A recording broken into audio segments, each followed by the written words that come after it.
Well, that's always quite the introduction, I would say. Hey, everybody, it's me, Alex, here. I'm in the wonderful Chongqing office here, and I have some awesome guests on tonight's program. We have AJ with PTE. Of course, you know him. And we have someone new joining our program today. It's Vivian. Vivian, where are you? You're not in the office. Where are you? Hi, Alex. Thanks for inviting me for this discussion. Actually, I'm right here at the Chongqing International Expo Center, as you can see from this angle. So there's actually a big event happening tomorrow, Alex. Okay. So I'm going to talk to you about this Perfect. event. Perfect. And we'll get it right into that. We'll jump right into that because today's program, you guys know, it's China's trading corridor. Now, that's pretty general, isn't it? The reason why we said it like that is to, get that curiosity going into your mind and really trying to understand what all these logistics, trading corridors, that's why I brought Vivian on the program to explain it to you guys because she knows it much better than I do. And I have, of course, AJ here. AJ, tell everybody what you're up to today, sir.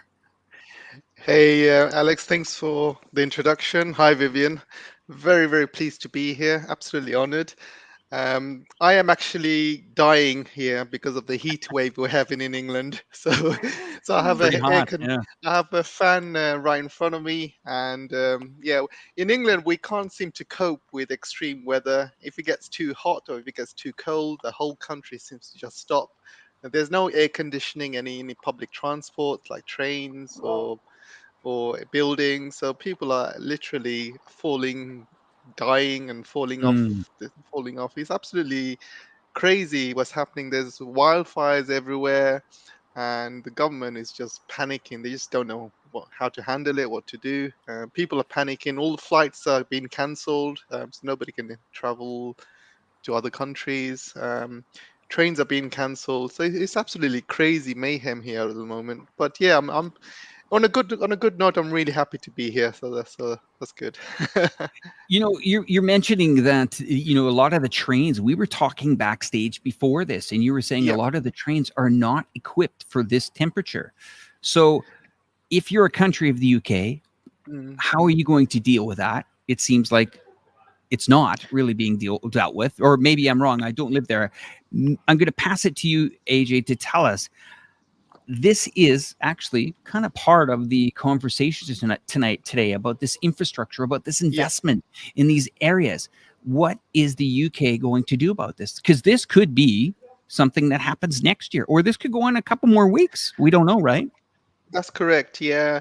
Unfortunately, the England's plan is not to put air conditioning on planes and trains because a lot of these trains have been around for hundreds of years, and it requires huge amounts of investment. But not only in increasing, because with air conditioning you need a lot of power Mhm. output.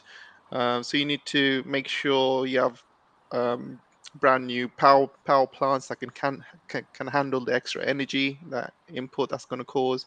And plus, you're going to have to replace all of the trains. You're going to have to replace all of the infrastructure in all of the stations. It's too much work. And right now, everybody knows England does not really have that kind of money to Mhm. upgrade. So they haven't really thought about it. And the plus, England it does not really get these heat waves that often. It's a very cold country most of the time. I think 10 months a year is very cold. We get maybe Mm. 2 months of good weather in the summer. But yeah, there's no plans, unfortunately. But what's worse is not only just air conditioning, but we have no internet on the trains as well. So if you're on the Mm. underground in London, you can travel on the underground, but you will have no internet whatsoever. So you can travel for like an hour, maybe, to go from one side of London to the next, and you're just going to be sitting there staring at people because you have Mm. access to no internet, and it's That's absolute, just it's crazy. That's madness. That's madness. So, just to tell everybody who's joining the program, we had a question. I like these programs. Is it really live? Yes, it's live. Thank you for complimenting us on the clarity of this program because we do strive to try to bring you guys the best quality stream, that is. I always take that great at heart. There's nothing like watching a stream without not being able to watch that. But yes, thank you very much for that. So, I'm going to jump into this now. We have Vivian on location, and I'm just going to try to tell the viewers about this building that she's at. I think I got a little bit of a video to show the viewers here, if you don't mind, on what kind of event that she's at. And I'll play it for you now. It's a quick 20 to 30 second little video. As soon as that video stops, Vivian's going to tell us a little bit more about what this event is all about. And we got so much to cover in the show. And as you guys know, AJ and I definitely get into a lot of stuff. So stick around. It's going to be good. Here we go. We're going to roll this video. The Western China International Fair for Investment and Trade, WCIFIT, serves as an important platform to promote regional cooperation and foreign economic and trade exchanges in China. The fourth WCIFIT will be held at Chongqing International Expo Center from July 21st to July 24th, 2022. Well, you just see the size of that building. That building is massive. So, Vivian, tell us about that event, please, for the viewers. We're going to put you full screen, so talk away for us, please. Great. Thanks, Alex. So as you can see that I'm right now standing at the Chongqing International Expo Center is the location of the event that's going to happen tomorrow. So this event is actually called the WCIFIT, which stands for the Western China International Fair for Investment and Trade. So as you can see that obviously from its name, it's actually full of investment and trade opportunities. WCIFIT actually develops into a national level and world-oriented and all-round fair. It is actually an important carrier and a window for international corporations under the Western Development Strategy as well as the Belt and Road Initiative. So this event is actually also providing a window and a carrier for the whole international cooperation here in the Western China region, including Chongqing, but also Sichuan, Gansu, and all those provinces here in Western China. So it's like a big fair and with full of interesting promotional events and also some important interesting forums going on. So back to you, Alex. Yeah. So, I mean, judging from this event, okay, are people selling their goods there? Can you maybe give me an example of what company would show up there? What kind of maybe deals are being done there or something like that for the viewer? And also, just if you guys are joining us, Vivian is in Chongqing, one of the largest cities on earth, over 32 million. I've heard last time somebody updated me, it was about 34 million. But, and yes, it is summer over here. So Vivian, maybe you can help us answer that. What kind of deals and maybe what kind of people are there? So I'm going to start from what kind of people that are going to be appear at the event. So actually, as I said, that there are a lot of interesting forums going on, and there's one particularly called the Cross-Border E-commerce Fair. So which basically will showing out competitive industries about the e-commerce providers, platforms, products, etc. And some of the really well-known e-commerce providers, you name it, eBay, and also the Google, Microsoft, and they will actually debut and also have some of their latest products showing out at the fair. So I forgot to mention that actually this fair is going to be held both online and offline. So it actually provides an opportunity for our overseas audience to kind of experience it through the online platform. So it's basically well-rounded happening events happening here.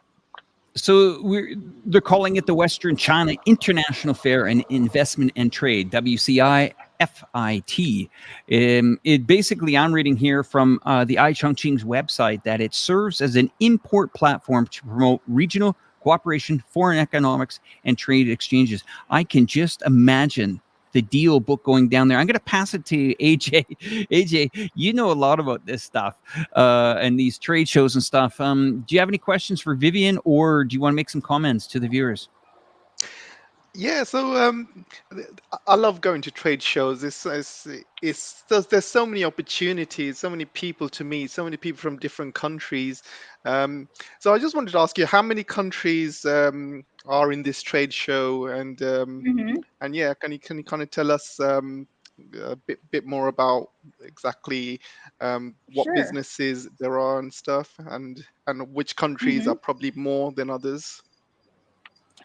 So yeah, so I will take it from here. So actually, as far as I know, that Mexico will be our guest country of the honor for this event. So Yeah, basically, this is like the fourth one held in Chongqing. We have held the WCFIT for the consecutive for 4 years. So this is the fourth one. So each year they will invite a country as an guest country of honor. So this year will be Mexico. So actually, Mexico will bring out their Mexican companies, as well as some of their really like cutting edge like products into this sphere.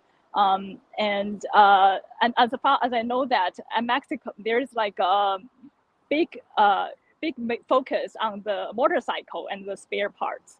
So as you probably know, that actually Chongqing here is like really like a motorcycle friendly city, and it yeah, invites a lot of like cyclists here to have their own innovative kind of like form of motorcycles, and especially for youngsters. And this Mexican company, there's also a Mexican company called Italica, also has a major focus in motorcycle like spare and also items here in yeah. Chongqing. So it's gonna be like amazing, I would say, like a motorcycle majoring show here happening in the event.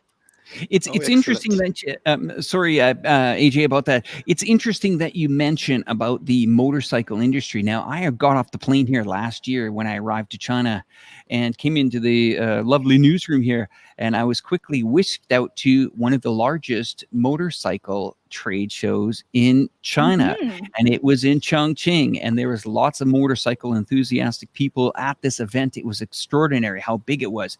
There was so much trade going on there, so many bikes that I never saw. The e-bikes were really getting into it, which I now own one now. But also to just to clarify to some of the comment that Vivian did make about Chongqing being a motorcycle friendly city, there are some cities that have restrictions in place for motorcycles. Some people feel that it's a restriction. They don't want people driving bikes. No, some of it has to do with pollution. Some of it has to do Yep. with the involvement and innovation in these types of vehicles. For example, I originally am from Canada, but when I moved over to Thailand, I quickly realized that, with the pollution going on, millions of scooters going with no mufflers or nothing to really stop the pollution just billowing into the air. And here, when I came to China, yes, there's a lot of scooters, motorcycles, especially in Chongqing, but that regulation does help. Go ahead, Vivian. I think you got some things to tell. Yep. So in addition to the motorcycle part, which is kind of like the industry related like items, we also have Mexico to bring some of the Latin American homemade items, including really like Latin American special foods. So I really hope that they bring taco, because that's actually one of my favorite dishes in terms of like Mexican food. So basically they will also have the delegations from Hungary, Russia, Uruguay, Laos, and other countries, and they will actually display some of the beauty products, as well as some of the unique delicacies for the public. So there is actually an opportunity for the public to purchase things through the event, and also get to know about the Latin American culture through walking around and taking a look with some of the nice exhibitions. So it's gonna be a lot of fun, I think.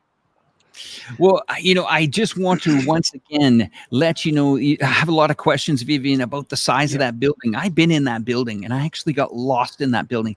That building from above, guys, is absolutely massive. But it was, a lot of investment has gone into these types of trade shows, these trade fairs. We have a big one coming up called the Smart China Expo here next month in August. That is going to consume a lot of our time. I'm going to pass it over to you, AJ. I know you know this stuff, and I know you're just dying to ask more questions. Go on there, AJ. Fire away. Yes, I am actually. So I had a recent look in the internet, and I saw the size of this building, and I've compared it to our exhibition center in UK. We have an exhibition center in London called Excel Center, and I managed to compare the size between this and the Excel Center, and this one is exactly 85 times larger than the Excel Center. So that gives you a huge Wow. idea of how big that is. And Excel is the largest exhibition center in London, so it just shows the size. And a lot of people don't realize I did actually lived in Chongqing about 10 years ago, and I traveled, and Wow. I used to have a bike in when I went to Chongqing. And I must tell you that Chongqing is one of the best cities if you want to be fit, because riding a bike in Chongqing is a real challenge. There's so many hills and so I many know, it's ups and crazy. downs. But I was quite chubby when I arrived in China. But when I left China, I was really slim and fit, and I just think if you want to lose a lot of weight, you got to come to Chongqing and ride a bike. AJ, I just had a couple of questions from our viewers. They're saying, who's PTE? Can he tell us about himself? Do you mind, AJ, just giving us a little bit of an overview for the audience? That would be fantastic. Yeah, sure. So I have my own channel, PT, and I basically talk geopolitics. I'm based in UK, and I work for the government in UK. I'm a civil servant working for the IT department, and this is a way for me to kind of speak my piece, to give my thoughts out. I have been quite disillusioned with a lot of stuff that's happening around the world, and I use this as a platform to kind of spread the truth and give people my views. I'm still a civil servant, unfortunately. I don't have enough subscribers or Don't to worry, kind it's of coming. It's growing. leave It's my growing. job and do this full time. So I'm just speaking as I am. But I do love working for the government. I do love being a civil servant. I do um, meet Boris in the elevator. I meet Liz Truss in the elevator as well. So that's a Wow. bit of an experience. But I can tell you stories about that, but probably not on this line. But anyway, but yeah, I basically I talk geopolitics. I do know a lot about China. I'm well traveled. I've been to China 10 years ago. I've traveled around.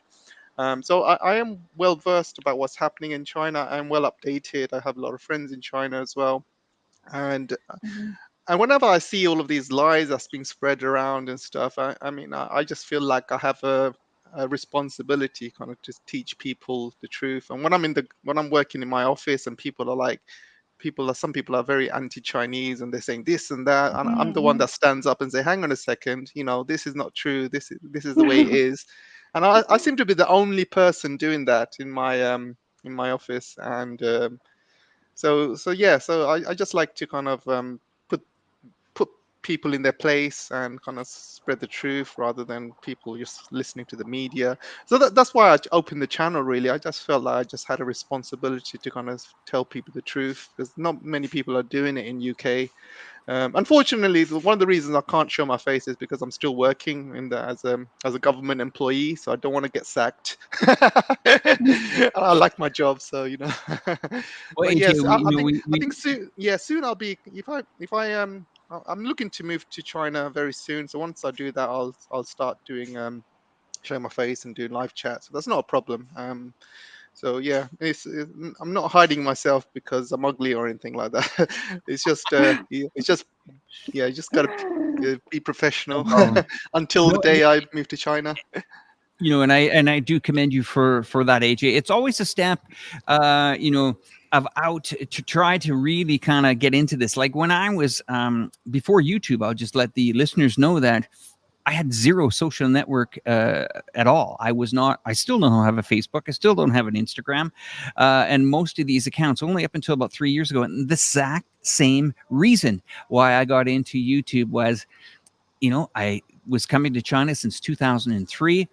I was coming to these trade shows, and I would go back and I would get these visions from people always saying, Alex, this is China, but I've been to China. No, this is China. And then I would get people that would call me while I'm in China, telling me what China is like when I'm in China, but they're not in China. It's kind of like that. And I understand that it gets to that point where you feel that you have to stand up and do something for this nation of 1.4 to 1.5 billion people. And that's exactly what we're doing on the program today. Vivian, I got a question for you. And we'll pass it over to AJ in a moment. The question is, now this gets a bit complicated. So you're at the Western China International Fair for Investment and Trade. Got that. Understand that. Very clear. And then you also, I believe, there's the new International Land Sea Trade Corridor.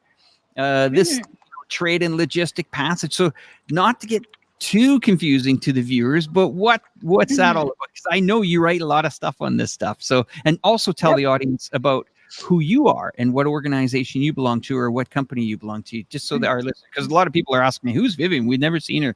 Great addition to the show. So lots to handle there. I'm passing it over to you now.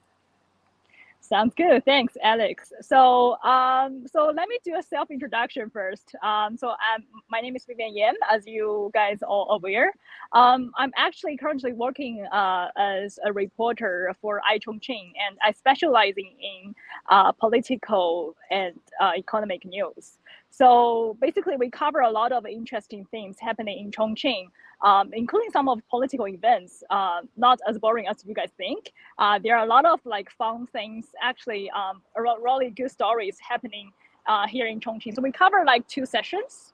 In addition to that, we also cover big events like the WCFIT, which is going to be happening tomorrow.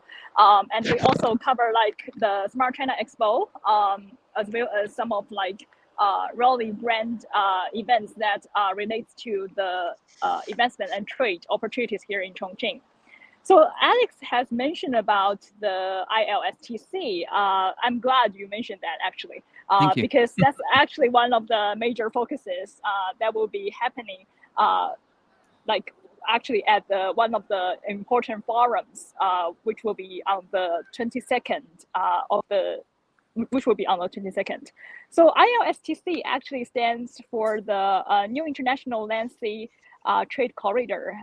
For those of you who are not familiar with, it is actually a trade and logistics passage built jointly by Western China provinces and also several ASEAN countries, including Singapore. So as you can see that it's like a passage that perfectly designed for more collaborations and the cooperations between Western China provinces and the ASEAN countries, and also even the rest of the world. And the passage actually was built basically for the purpose of cutting cargo transportation between China and Europe from nearly a month to around 15 days. So as you can see that the corridor actually offers a faster alternative for Western Chinese provinces and autonomous regions, other than transporting goods via the eastern coast. So back to you, Alex. Thank you. Well, there we go. There's my questions answered. And we had another question. I think, AJ, you might have answered it. Kevin James says, what's the length of that building behind her? Do we have an answer for that? I don't know. AJ, do we know how long that building is? I'm not exactly sure. I was studying it before we came to this chat, so I'm gonna have to kind of go back on the internet and check the actual figures. I'm going to scroll through some of the questions we're getting from our viewers here, and I just want to say thank you to a lot of the people out here, especially AJ's audience. Thank you for joining tonight. We have Leon from PTE's channel, AJ, we also have Penguin. Thank you. Hello, Penguin. Kenny, thank you for joining the program tonight. Suntan, thank you for joining as well from our wonderful audience. Of course, Kevin, Matt in China, thank you very much for you guys. We're over the 200 mark on the viewers now, so that's great. Our audience continues to build as we continue to do this show. That is great.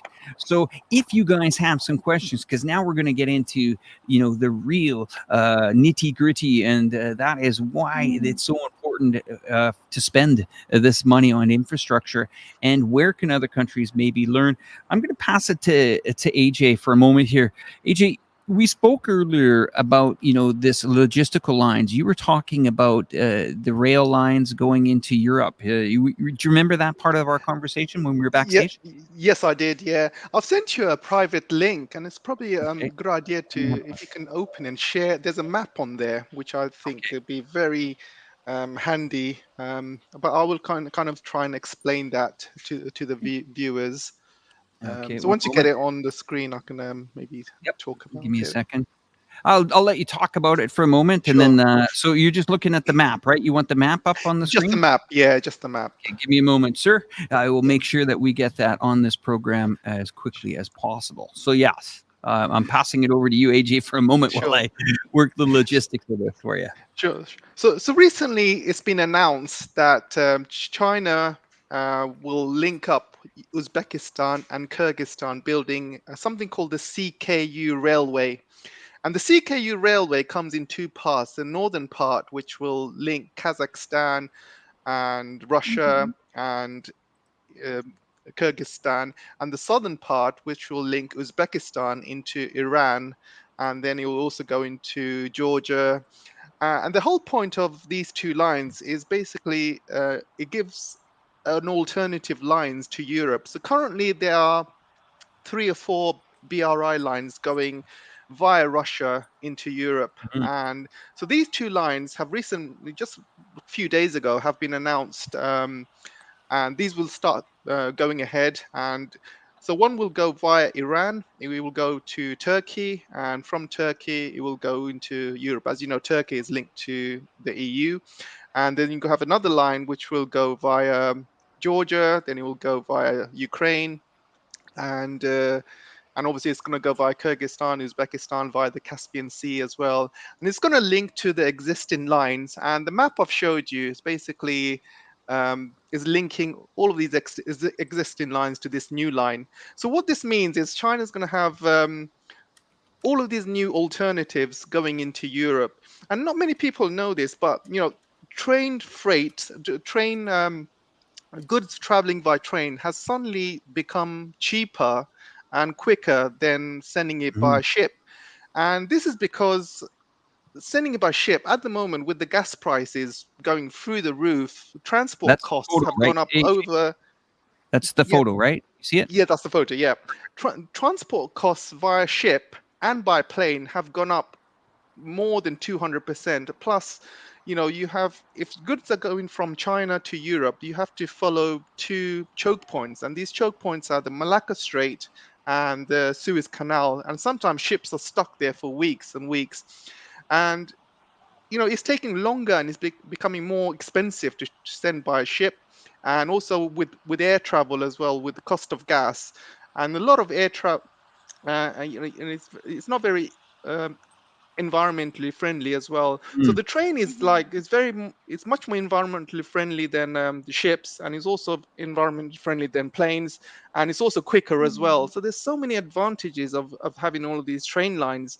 And plus, with all of these train lines going via Russia, Europe is also not very happy anything going via Russia at the moment. So these two lines are going to be an alternative lines going into Europe. But not only are they going to Europe, they're also linking the Central Asia. You can see how many lines there are in Central Asia. It's all going to be linking Iran, Middle East, and it's going to be linking Turkey.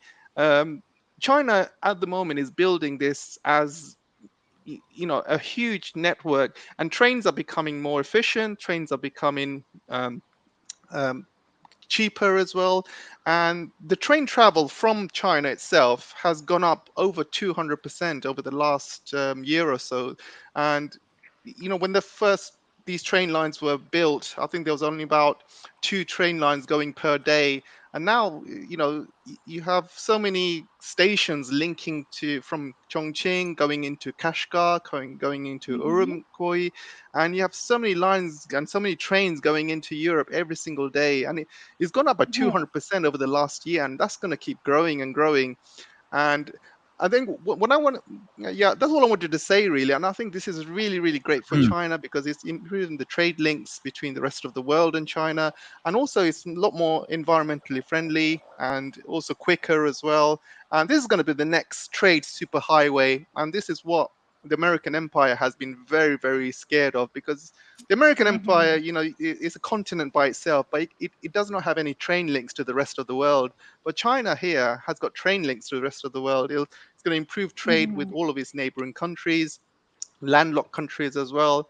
And in terms of GDP, these countries will improve their GDP, improve their money flow, and in return they'll get richer. And if a country gets richer, they can do more trade with China. So it's a never-ending circle. So as these countries get richer, there'll be more trade going on with China, and there'll be more stuff that's happening between the countries. So it's just going to be, this is just a start. So it's very, very exciting times, really. And I think this is going to be such a huge, huge gift, not just for China, but I'm talking about the rest of the world. I'm talking about Central Asia, Middle East.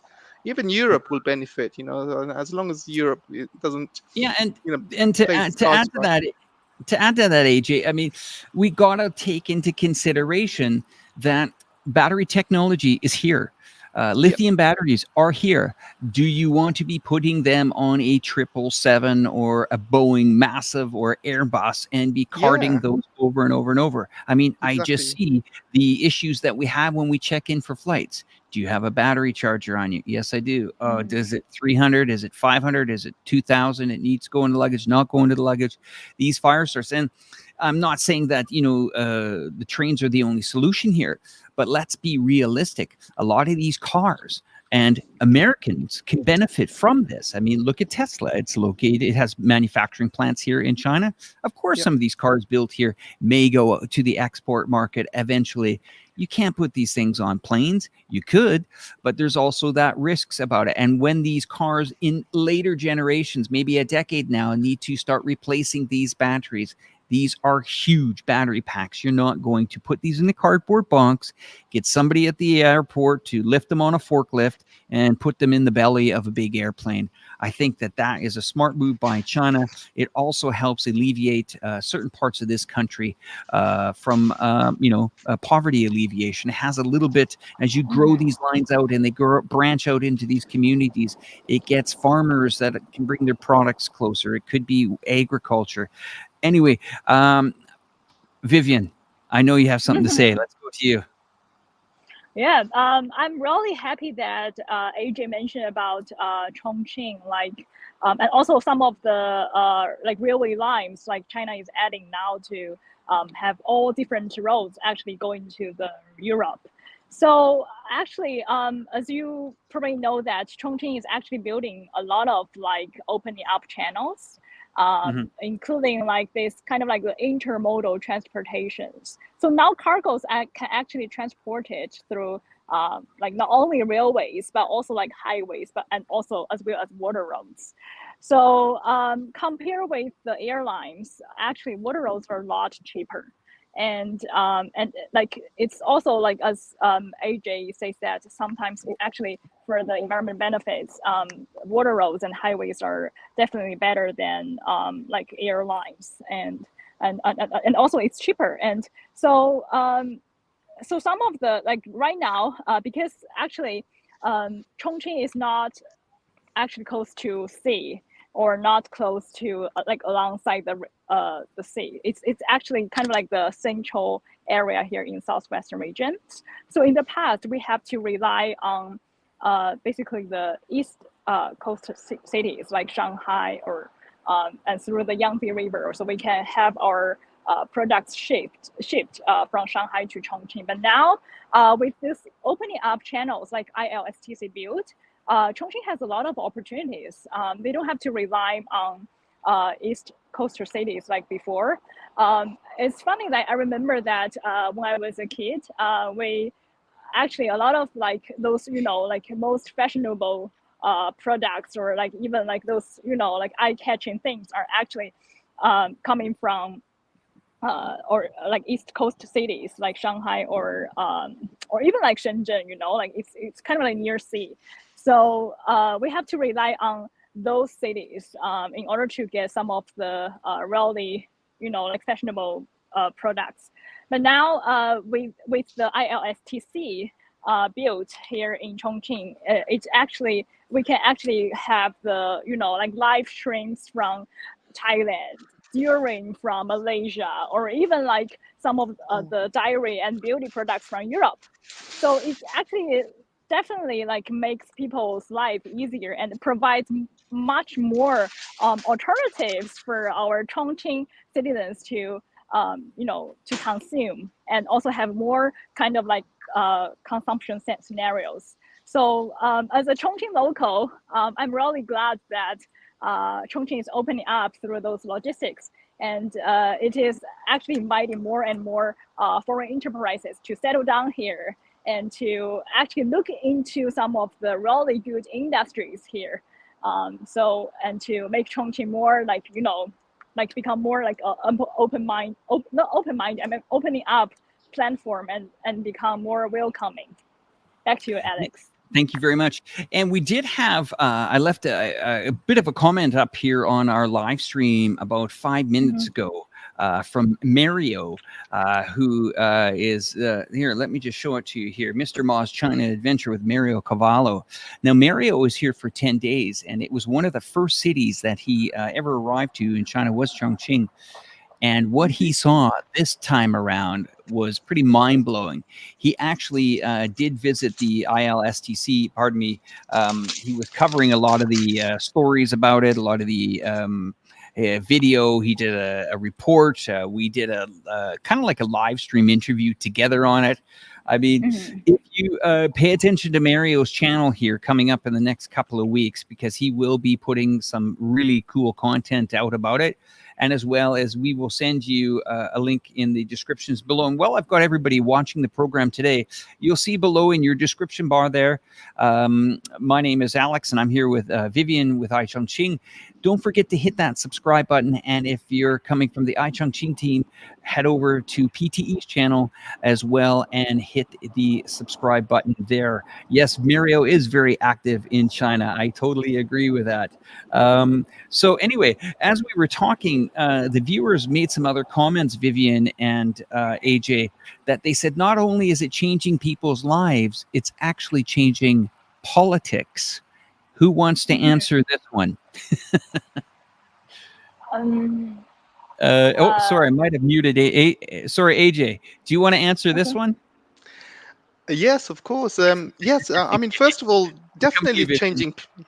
Yeah, it's definitely changing people's lives. I mean, I completely agree with you. You have trade links going all the way through Central Asia to Middle East and going to Europe, and it's changing lives. I mean, countries like Iran, where they've had 5,000, 6,000 sanctions placed upon them, and they can't really trade with the rest of the world, and there's kids who don't have access to medicine, and these trade sanctions are really, really severe on countries such as Iran, plus the landlocked countries as well, where they don't have access to the sea, so they haven't been able to improve their GDP.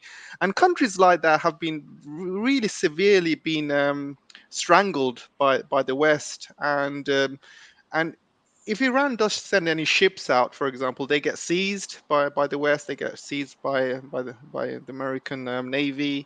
So it's a big risk taking it by ship. So these links not only give access to people who actually need access to medicine, urgent goods in and out of China and the rest of the world, but improves their lives. But also in terms of politics, America is not going to, or the West is not going to have as much stranglehold on countries such as Iran. If Iran has links to the rest of the world, train links going to and from China, you cannot confiscate train lines because this is going via Iran, it's going via Central Asia, it's going via China. So there's no sea or trade links, sort of trade routes.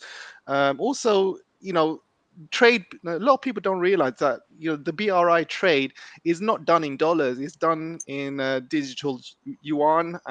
It is done in renminbi.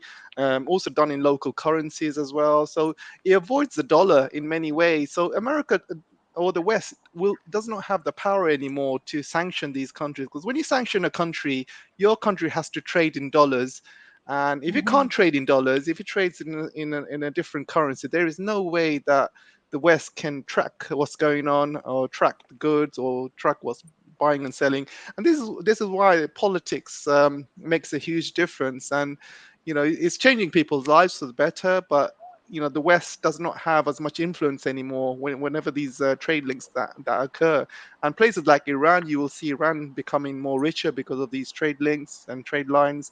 And America is not going to have much influence in what they do. And these sanctions slowly will disappear and not have any effect whatsoever. Vivian.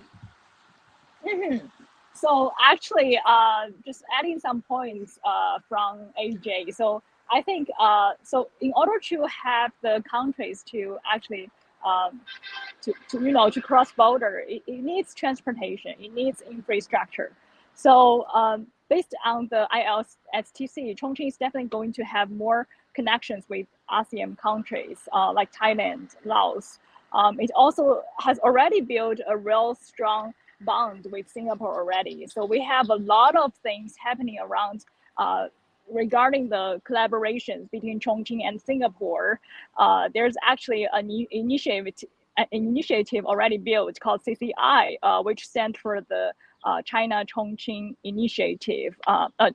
China Chongqing, it's too long. So basically it's like a collaboration between Chongqing and Singapore, and in different industry actually, not only in like trade and investment. It also involves like aviation, also involves the data transforming, and also some of like really cool areas in cutting edge technologies. So as you can see that Chongqing is actually expanding and cooperations with many different parts of the regions here in ASEAN, and also to the Europe. So I also think that not only in terms of the investment and trade, it also will build more human connections between Chongqing and the ASEAN regions. And I'm looking forward to that, because I feel that there will be definitely more cultural talk. And people are going to different places, and it's all beneficial to the tourism as well. And as I'm knowing that a lot of like citizens here in Chongqing really love to go to Thailand, not only because of the like they kind of like their style, but also some of like really great food, like durian. Do you like durian, Alex? Sometimes it's good and sometimes it's just I can understand let's just call it a delicacy. And sometimes it requires an acquired taste. I'm going to just kind of add into this this talk about this global talk. And I did a video last year about China's cargo, and I'm not sure if the viewers are aware, but just Shanghai's port terminal consists of approximately 8. It's considered almost the 8th largest economy in the world. That shows you the magnitude of it.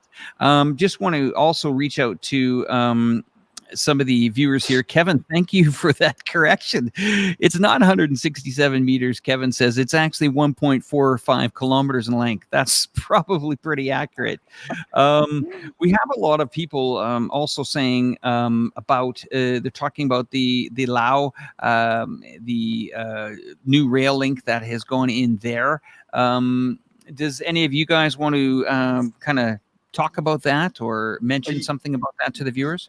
Yeah. I mean, obviously, Laos. In terms of history, Laos has been one of the most bombed countries by the United States during Yes. the Vietnam War, and it was a very poor country. It's landlocked. It's not had access to the sea, so its economy has not been rising over the past 20 years. So now China has built a high-speed rail link that goes from Kunming, I think it's Kunming, Could all the mean way yes. to Kunming, Mm-hmm. yeah, all the way to Laos, and now you can see Laos's trade increasing between Laos and China.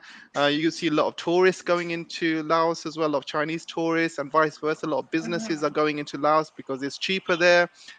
You have access to cheaper rental properties, you have access to cheaper materials, you have access to cheaper labor. So you have a lot of businesses now going into Laos, and Mm-hmm. they're integrating with Laos, and it's improving people's lives in Laos who have been poor and impoverished for all of these years, who have been landlocked, not been able to trade with the rest of the world. Now you see over the last year how fast the GDP of Laos is growing, and it just shows the magic of having an infrastructure. And then you see all of these Western papers in the West reporting that, oh, this is a debt trap. All of these, they're trying to put a negative spin on it. But how is it? It's never a debt trap because Laos has already made the money back. So Mm-hmm. whatever cost they made with with the high speed rail, they've made it back within 6 months or within a year. It's crazy. And imagine you just got to look at, if you build an infrastructure, a rail link between two countries, you got to look at the big picture, not just the cost of the railway, but what it could bring to the people, what it can bring to the countries, what opportunities it would bring between the two countries, the improvement of trade. I also wanted to talk about the previous question as well about politics. When you increase trade between two countries, when you increase links between two countries, you become more friendly towards that country. You have a lot more cultural exchange. You have a lot more trade. So when you have the West suddenly coming in and saying, "Oh, you need to stop trading with China. You need to be with us," and this is why politics is very important. And Laos, why would we leave our friend China, who we've been trading with, who helped us with high-speed rail? Why would we leave them and go with you guys and listen to you? Because what have you done for us? What have, except bomb our country? What actually, what infrastructure projects have you actually done for us? So this is why improves politics. So if China has links with all of its neighboring countries, and now America's really panicking because they have no influence in that area now, and they're coming in. They're being very, very desperate when they go into Singapore, when they go into Vietnam, but they have nothing else to offer.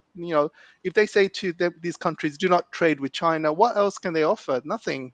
And this is why politics improves Mm-hmm. between the two countries, trade improves, links improve, there's a lot more cultural exchanges, people move between the two Mm. countries more often, and that just builds friendship, that builds trust, and friendship. And people in Laos, they don't forget things like building high speed rails between China, and they Mm-hmm. don't forget things like that, because that's the kind of stuff that people love. And even China's built an amazing bridge in Bangladesh recently. I think it's Mm-hmm. called the Padma Bridge, and Yep. all of the Western countries rejected it. They wouldn't give Bangladesh any money. They said, "Oh, it costs too much," and IMF rejected it. And China came in. They said, "You know what? We'll build it for you. We'll loan you the money. We'll get our Chinese engineers. We'll build it for you." And they built it. And look how happy these. I mean, I've looked at some of these Bangladeshi papers. Look how proud and happy these people are in Bangladesh, and how appreciative they are of the Chinese helping them build this bridge. And things like that really make a difference in people's lives, and in turn, improves. Like that gentleman said, improves not only people's lives but also politics as well. So, Mm-hmm. AJ, thank you for that. Now, Vivian, I'm going to wrap up your part of the show there because you've been so wonderful standing out there. Your arm must be tired holding that camera. I know, like, because I feel like it's starting to rain actually Yeah. outside, and So, uh, yes.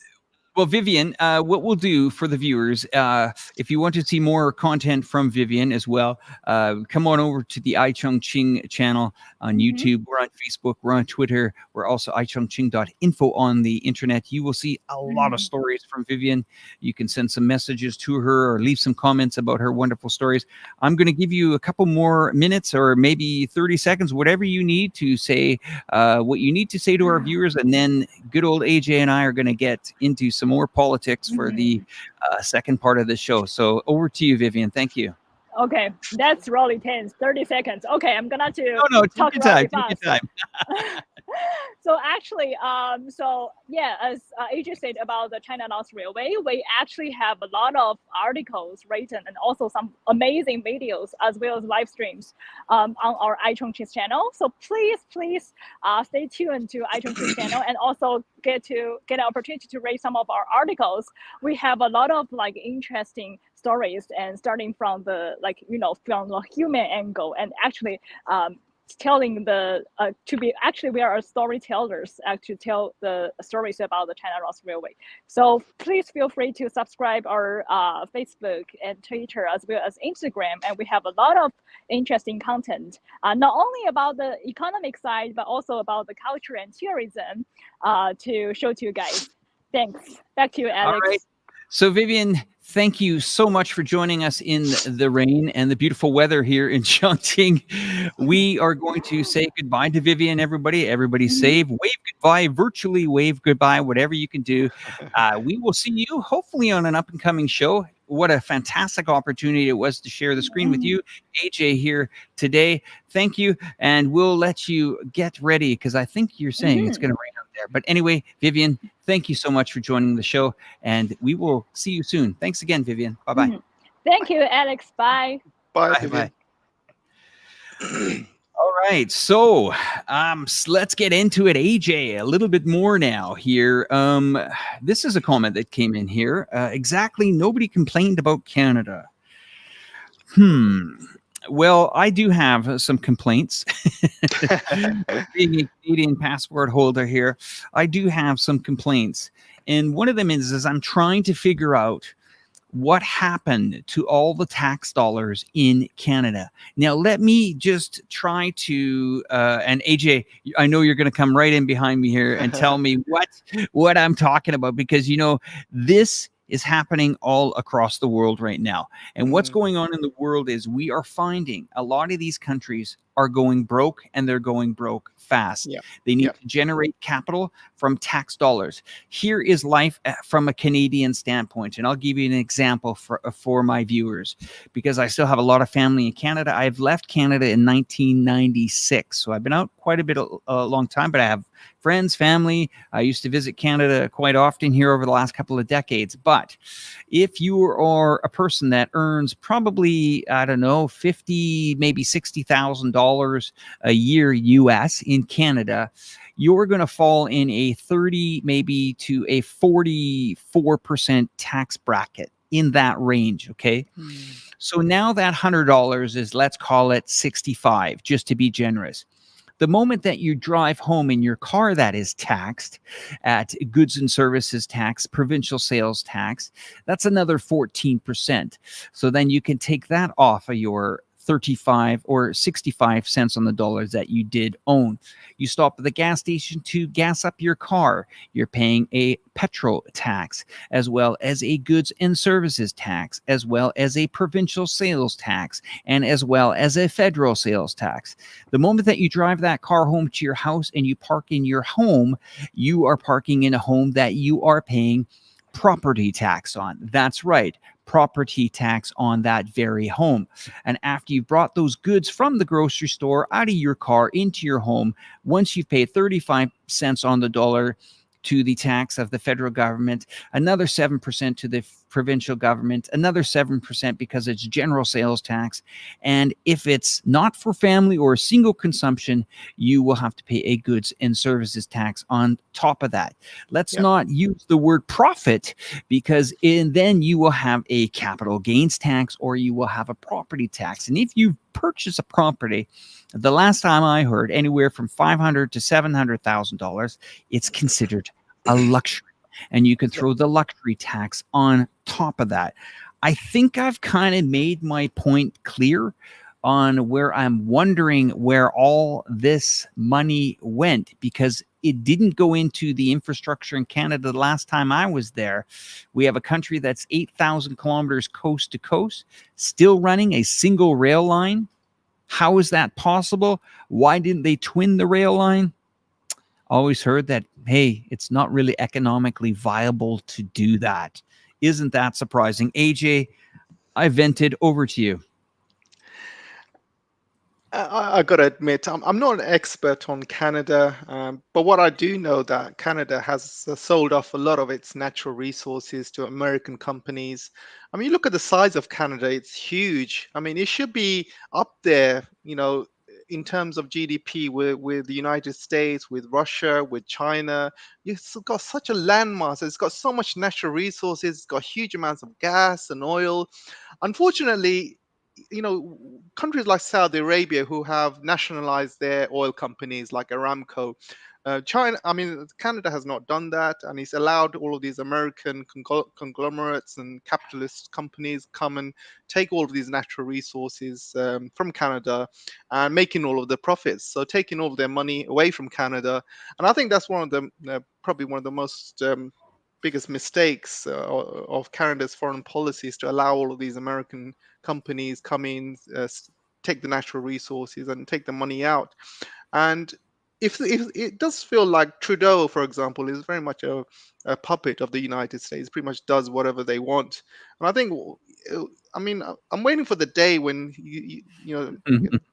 you have a really strong leader who can suddenly say, no, you know what, no to all of these American companies taking our money out. We're going to start nationalizing all of these natural resources we have. I'm going to start investing all of that money into Canada and help the lives of the people.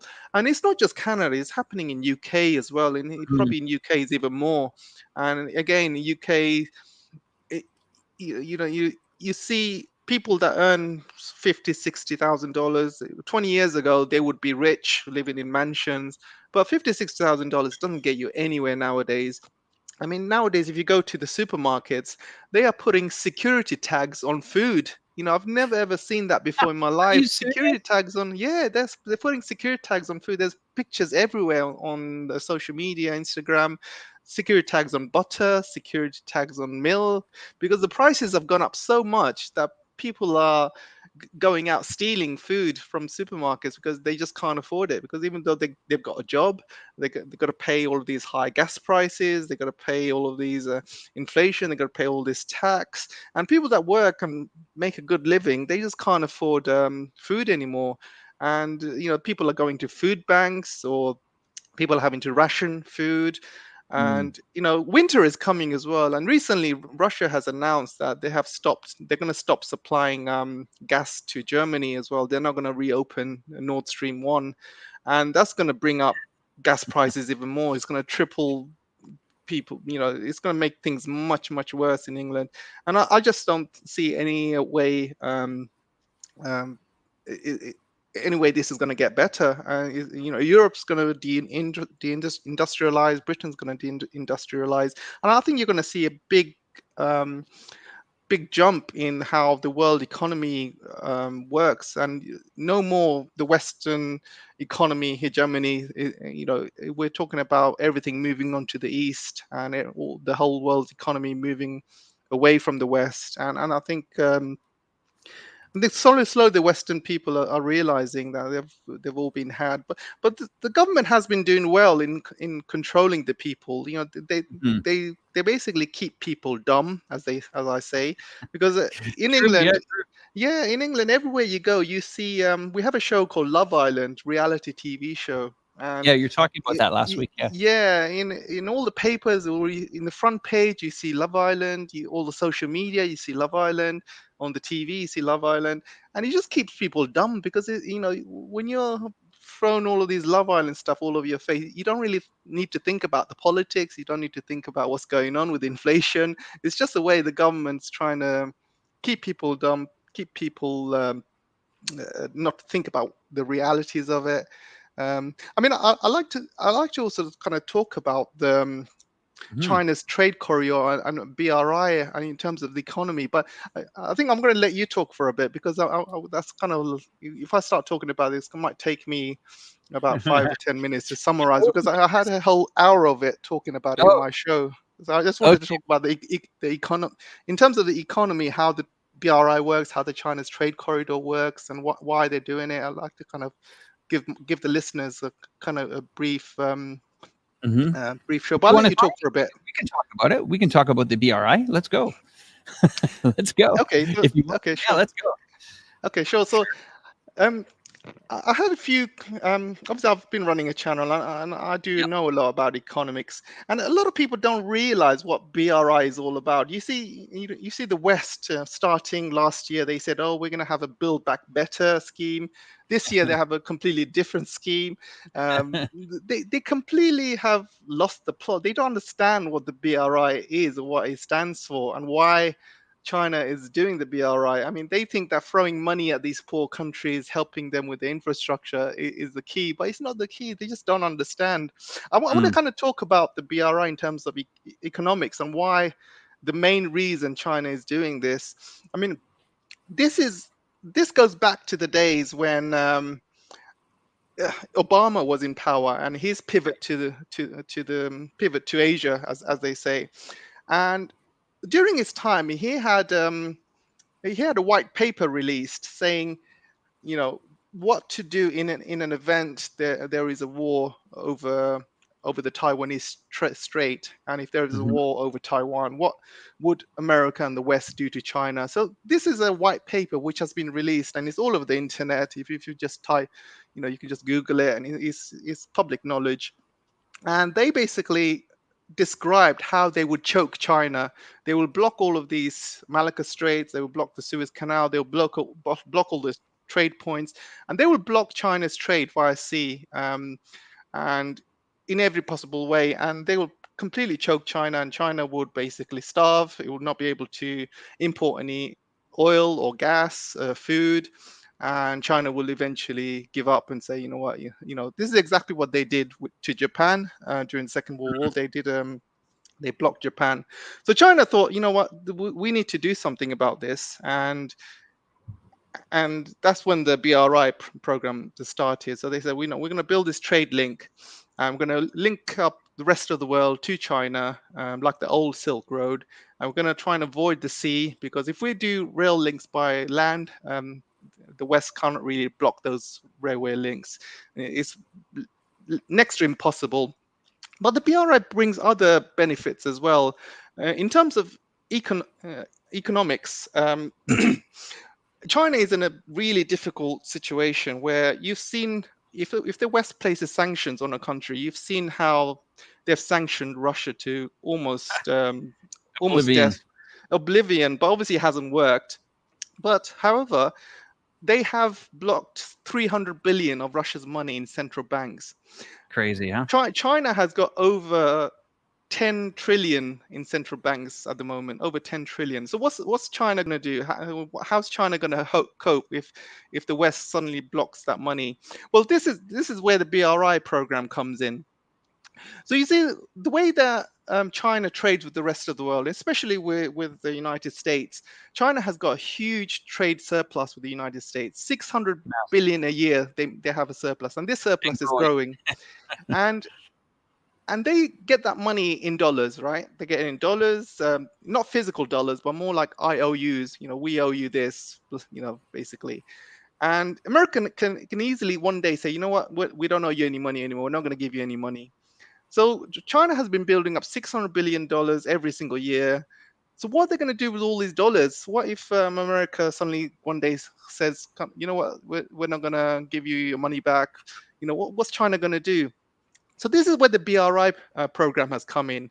So they are using these dollars to basically lend money to other countries and to build infrastructure. And this is the way that China is basically getting rid of American dollars. And when these infrastructure projects are completed, guess these countries pay back to China in Chinese yuan, and the Mhm. money that gets generated from the BRI comes as Chinese yuan as well. So this is a way of basically cleaning money, getting rid of the US currency and Incredible. replacing it with the Chinese yuan. And a lot of people don't realize this, and they think, BRI is just a trade link between other countries. It's much more than that. Mhm. It basically gives China a lot of leverage, because once all of these BRI programs have completed, and they have over 150 countries who are joined into this BRI: South America, Asia, Africa, Middle East, even Europe as well. And all of these countries are taking money in dollars and giving it back in Chinese yuan, and it's a huge way of getting rid of American dollars. So one day, if America suddenly decides to say, we're going to sanction China, we're going to take all your money from the central bank, and China would be in a position to say, you know what, take it, because there's nothing left, because we've lent it all to all of these BRI countries to build infrastructure. And other, and a lot of people don't realize the hidden benefits, and this is one of the hidden benefits. And obviously the it's still not complete yet. I mean, China still has a lot of dollars, but they are fast tracking this because they have seen what's happened to Russia, how they're reacting to Russia, and they are fast tracking and getting rid of these dollars. And recently even China has had a meeting with all the central banks in China to kind of alleviate in the event of what may happen. I mean, China right now is in a better state than it was during the Obama years when there was no BRI, and now they have lot more. They have a lot more options. They have a lot more stuff available to them. They have the BRI. They have a lot more trade links. They have a lot more options. If America decides to block all of the sea, China doesn't care. They can get all natural resources, oil and gas from Russia. They can get it from Iran because there's train links going between those countries. Um, they can get it from Central Asia. China wouldn't care about that. And so America, every year that goes by, America is having less and less influence. And every year that goes by, China is getting rid of more and more of these dollars. So there will come a point where China will hardly have any American dollars, and America can't really throw its weight around and say, we're not going to give you this money. And what all of this is doing is also reducing America's hegemony in terms of petrodollar. More and more countries are trading with China with digital RMB, or even just a normal yuan even, and less people are trading with dollars. So you'll see over the next 10, 20 years, the Chinese yuan will grow, the dollar will go further down, and even Saudi Arabia is saying that they're going to be selling oil to China using the yuan very soon as well. So things are changing very, very fast. And once all of these BRI projects have completed, um, there'll be a lot more links going on in and out of China. And China's not going to be trading in dollars. No way. They're going to be trading in their own currency. All these countries are going to be trading in their own currency. And this is what we are now seeing, the beginning of the end of the US dollar and its hegemony. And it's really, really, we are living in a very strange time at the moment where there's a huge change going on, and the economy is moving from the west to the east. And this is, if you're alive today, it's amazing to see what's happening around the world, how all of this is progressing and moving. So that's all I want to say, really, because I do kind of do a lot of research into this. So Well, there's the map. Certainly, it's been updated a lot more since this one's come up of the One Belt One Road. You can see also that Xi'an and also Chongqing actually plays a significant part of all of this as well. I'm just going to actually put on a little bit of a video here on the cargo business. If should we play a little bit of this video for a couple of minutes on cargo? Sure. All right. So, and then I had a gentleman, Mario, who just sent me a message saying he's got to tell the show something. So we're going to get him on here for a couple of seconds. And if anybody else is interested in joining the program today, let me know. We can put a link out for you. Or if you have any questions, just send them out to the show. But let's have a little bit of look here of China's cargo ports and how important it is. Okay. If you guys don't mind watching as well, that's great. And thank you everybody for joining this show. We've over the 340 mark. as well. But let's have a look at this China's cargo ports. Here we go. When the waves calm down, the world is about to reboot. This is China's ports. China's economy is ranked number 2 in the world after the United States. But China has been the world's biggest exporter of goods since 2009. And by 2028, China will overtake the United States to become the world's biggest economy, 5 years earlier than previously estimated, due to the contracting recoveries of the two countries from the world pandemic. China is the world's largest manufacturer in terms of output and has gained a reputation as the world's factory. China has since become a world leader in manufacturing of steel, car parts, chemicals, electronics, and robotics. So there is no surprise that 8 out of the busiest container ports in the world are in China. The country's coastline is dotted with numerous harbors and small ports that deal in trade, fishing, and containerized goods. Shipping is responsible for 90% of the world trade, and topping the export list were mobiles, with over $12 billion worth, computers, 9 billion, integrated circuits, another 5 billion, other clothing articles were over 4 billion. With the start of the pandemic, demand for Chinese-made personal protective gear and work-from-home devices surged. Now that is a lot of electronics. The Shanghai port, are you ready for it? Is considered the world's fastest growing economy. The port of Shanghai is the busiest port in the world in terms of cargo tonnage. It's staggering to think that when the port first started operations 40-some years ago, it had a handling capacity of less than 8,000 TEUs. Container traffic in 2019 was 43.4 million TEU. This can be compared to the busiest container port in the United States, Los Angeles, where 9.3 million TEUs were transported through 2019. You may ask, what is a TEU? Well, it's a 20-foot equivalent unit, or an FEU is a 40-foot equivalent unit. Cars. China remains the world's largest automotive. Well, that gives you guys an idea. We could go on and on and on and on about that kind of stuff, can't we, AJ? Yeah, I mean, that was amazing. I mean, can I also mention to the viewers that, you know, that port in Shanghai is a smart port, and it's AI based, and it's also 5G based as well. And when I say it's a smart port, it's a very, very minimum amount of human interactions required. All of it's automated. It's very, very fast. Shipments go in and out of Shanghai very, very fast because it's all automated, and it's 24 hours. If you compare that to the West, you know, it's very much human-driven port. There's huge waiting lists in Californian ports. I mean, there's a lot of articles about that with supply chains in America, because there's a huge amounts of waiting time. Because most of them don't run 24 hours. Most of them are very much human interactions required, but everything is automated in China. It's not only the Shanghai ports, but also the dry ports as well. There's that going into western part of Asia. You know, the thing, AJ, is that, you know, we have learned a lot over the last couple of years here, and I can tell by the amount of information that you know on China as well. Just to let the viewers know that running these channels do require a lot of time, attention, and love. Just so my viewers understand, my wife and I are here in China. We put in over 70 hours, I guarantee you, of that, of learning about what aspects of China, whether it's trade, whether it's you know, agriculture, whether it's skyscrapers.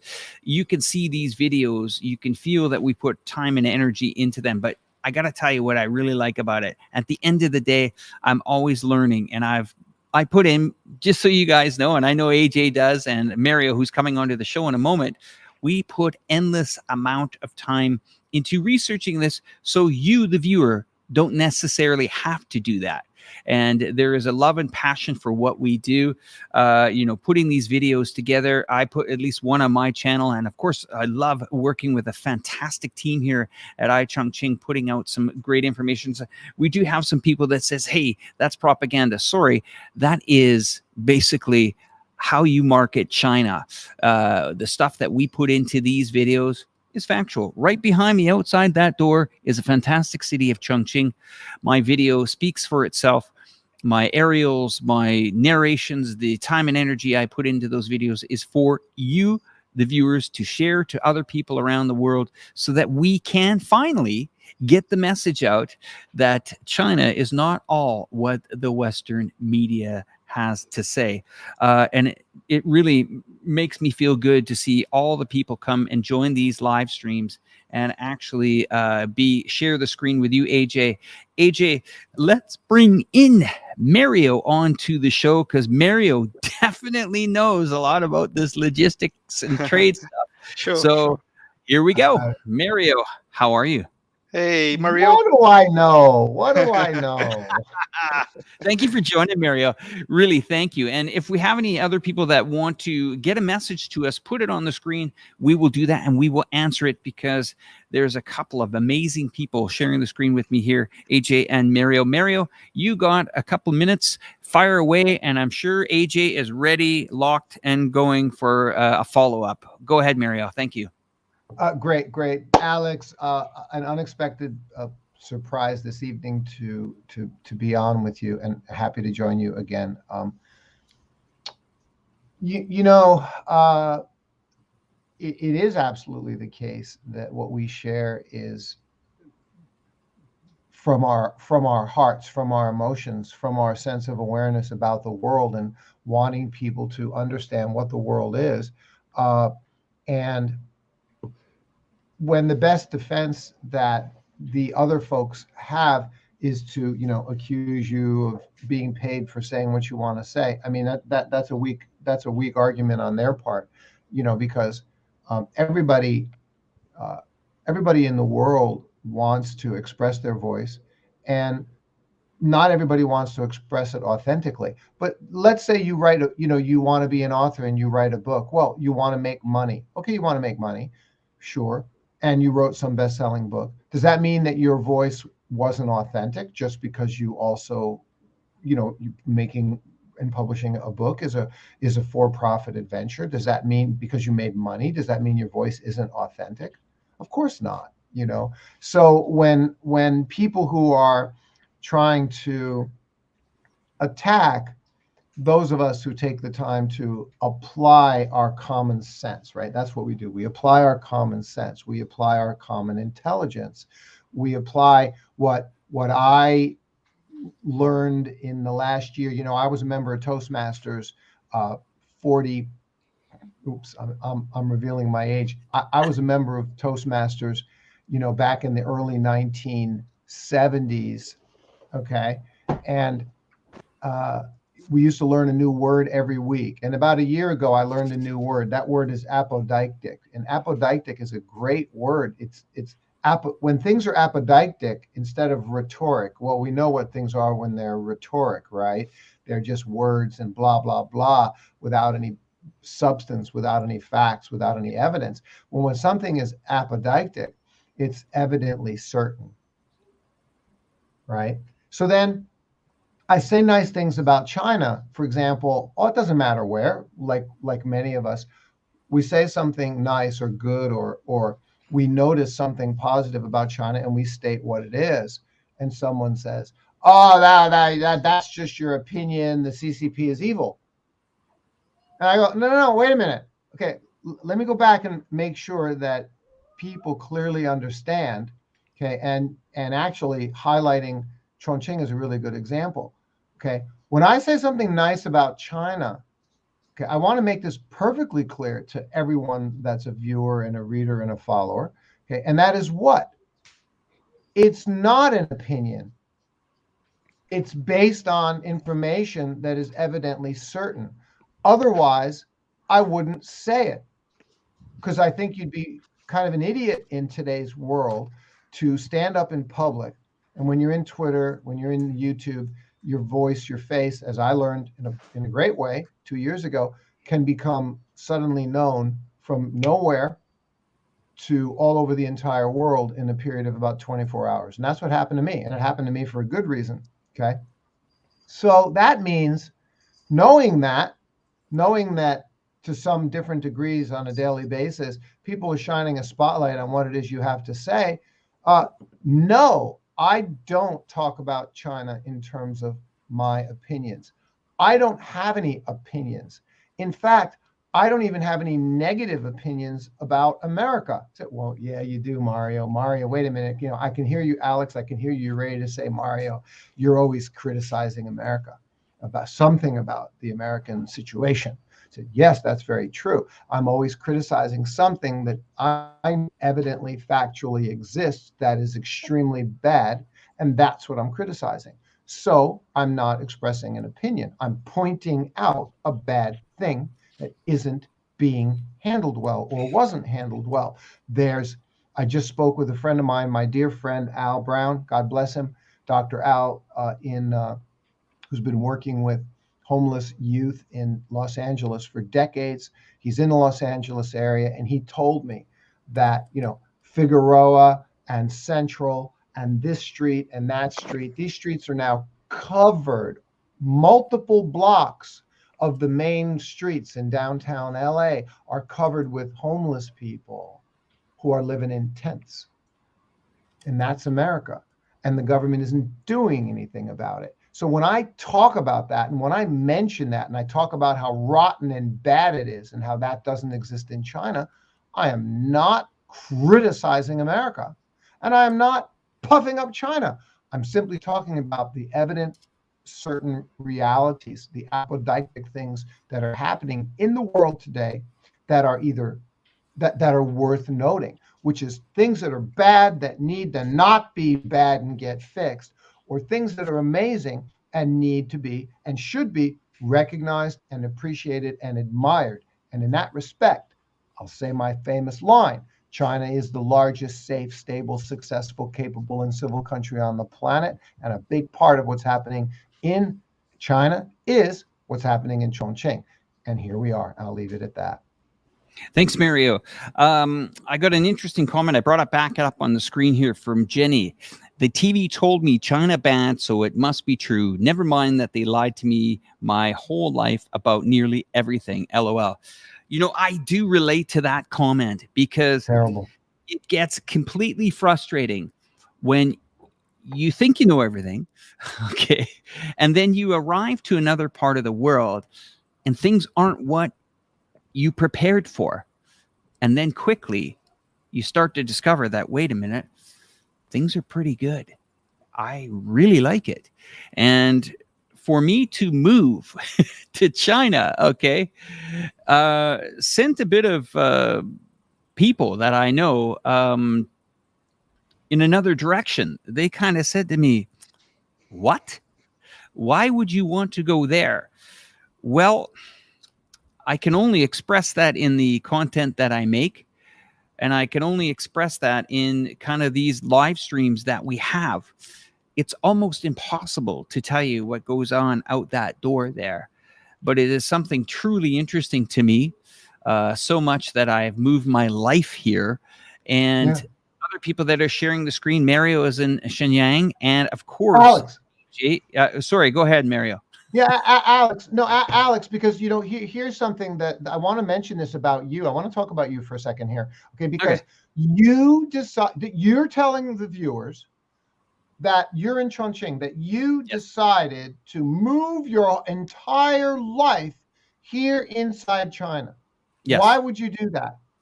Okay, and the answer now. I got to know you over this last year, and what do I know about you? One, you're not a young guy. You're not a spring chicken. You're not 21 years. You're not 21 years old. You're past 40, I'll say. I don't remember how old you are, but you've got more experience under your belt in life. You lived in Europe. You lived in Monaco. You lived in Thailand. Where else did you live? Just name the couple of other places. Any others? Of course, let's just leave it at that. But that's good. Okay, and I've so enjoyed so it. here I've you are, a guy with and this is my point that I want readers to understand. Here's a guy with experience in life, with who when you get experience, you get wisdom, you get maturity, hopefully, and you know how to compare situations. And so you're able to judge, and then you come to China and you go, wow, this is really something. Well, that Mhm. guy Mario, he says China's the largest, safe, stable, successful, capable civil country on the planet. I'm looking around, I'm going, wow. You know what? He's not far off, man. I think he's right. So you're a capable person of judging, of being able to be objective. You're older, you got experience, you've been around the block, as they say. You don't have some reason why you just want to say nice things about China. You didn't up and bring your family, your wife here for no reason at all. You're able to judge good, and you see good, and it's here in China. You know, this comment that's on the screen, the Chinese dream is taking place right before our eyes. When this pandemic ends and the foot goes on the floor with this country, it's ready. And things are going to be very interesting. Because remember, the world is not really open until China opens. Most of these other countries, the 190 plus or minus 5, we'll say, believe that these or their economies are moving and opening. I can tell you one thing from one of the countries I moved from here was Thailand. They cannot wait for the second that China opens. Why? Yeah. Because over 50% of their tourism market was Chinese, and it was growing. And I guarantee you that once China opens, you are going to see these trading routes finally tested. You think they're being tested now. This is going over to you, AJ. When this Chinese market opens, how much of this infrastructure, these trading markets, these trading corridors, do you think are they going to be able to handle it? Are they going to run at 50%? AJ, over to you. Yeah, one word, just wow, because a lot of people in the West don't understand that fact that China is still closed. I mean, they think that China is still open and trading with the rest of the world. They don't understand the huge opportunity that's going to occur when everything is back open again, because China is still closed at the moment. And you know but still, you got to look at the export figures. The export figures coming out of China is rising every year. So imagine that explosion. As soon as the borders are open, everybody's suddenly going into China, opening up businesses, opening up new suppliers, uh, travel. There's a huge, huge opportunity there. And anybody with a business sense would know that, in terms of business in the West is going down. West is deindustrializing. But if you want to make a really, really good immediate impact to your business, so if you want to make really huge gains in your business, you want to make huge profits, China is the market. I mean, right now China is running on first gear. So imagine once everything opens, it's going to go straight into fifth gear or sixth gear, and you will see this GDP just boom. I mean, right now China is basically focusing on the exports, but everything else is pretty much closed. So imagine the business opportunity there. I mean, yeah, it's just wow. I really can't wait, because I will be probably one of the first people to come to China and visit, because I have obviously it's been closed and I've not been able to come. I have been in China about 10 years ago. I also want to kind of catch on what Mario said. Basically, again, we are here not because we're being paid by people. We're not here, for any other reason. None of us are Chinese, so we don't really need to talk nice about China. I mean, I'm not going to No. say every country is perfect. I'm not going to say China's perfect, but what I do have is an understanding. I mean, before I traveled to China 10 years ago, I also was like the West. I didn't have much of an idea about China. people were talking negative about China, but I actually got out of my butt and I actually traveled to China. I said, you know what, I'm going to see for myself. So I went and saw them for myself, and I realized everything that the West kind of tells you is full of lies. And I did all of that by myself, and I came back to UK, and everybody's still having this negative thought, and I feel I have a responsibility to kind of spread the truth. I said, you know what, that's not the truth. The truth is this. I actually been to China. I know what it's like, and don't believe everything you hear in the media. I'm not doing it for fun. I'm just doing it because it's right. Because when you're in school, for example, and you see one Chinese kid being bullied for no apparent reason, are you going to sit there and join in, or are you going to sit there and ignore it, or are you going to stand up and say, hang on a second, why are you doing this? Because it's not right. This is exactly what's happening to China. The whole of the West is just bullying them day after day. Negative articles, negative press releases. There's never any good articles about China. I've not seen one good article in the West Mhm. about China. It's always negative. But sometimes you feel you have a responsibility to stand up and say, hang on a second, stop that, guys. This is not the truth. This is not right. Just be an adult, be a human being, and just speak the truth. I'm not here doing it for fun.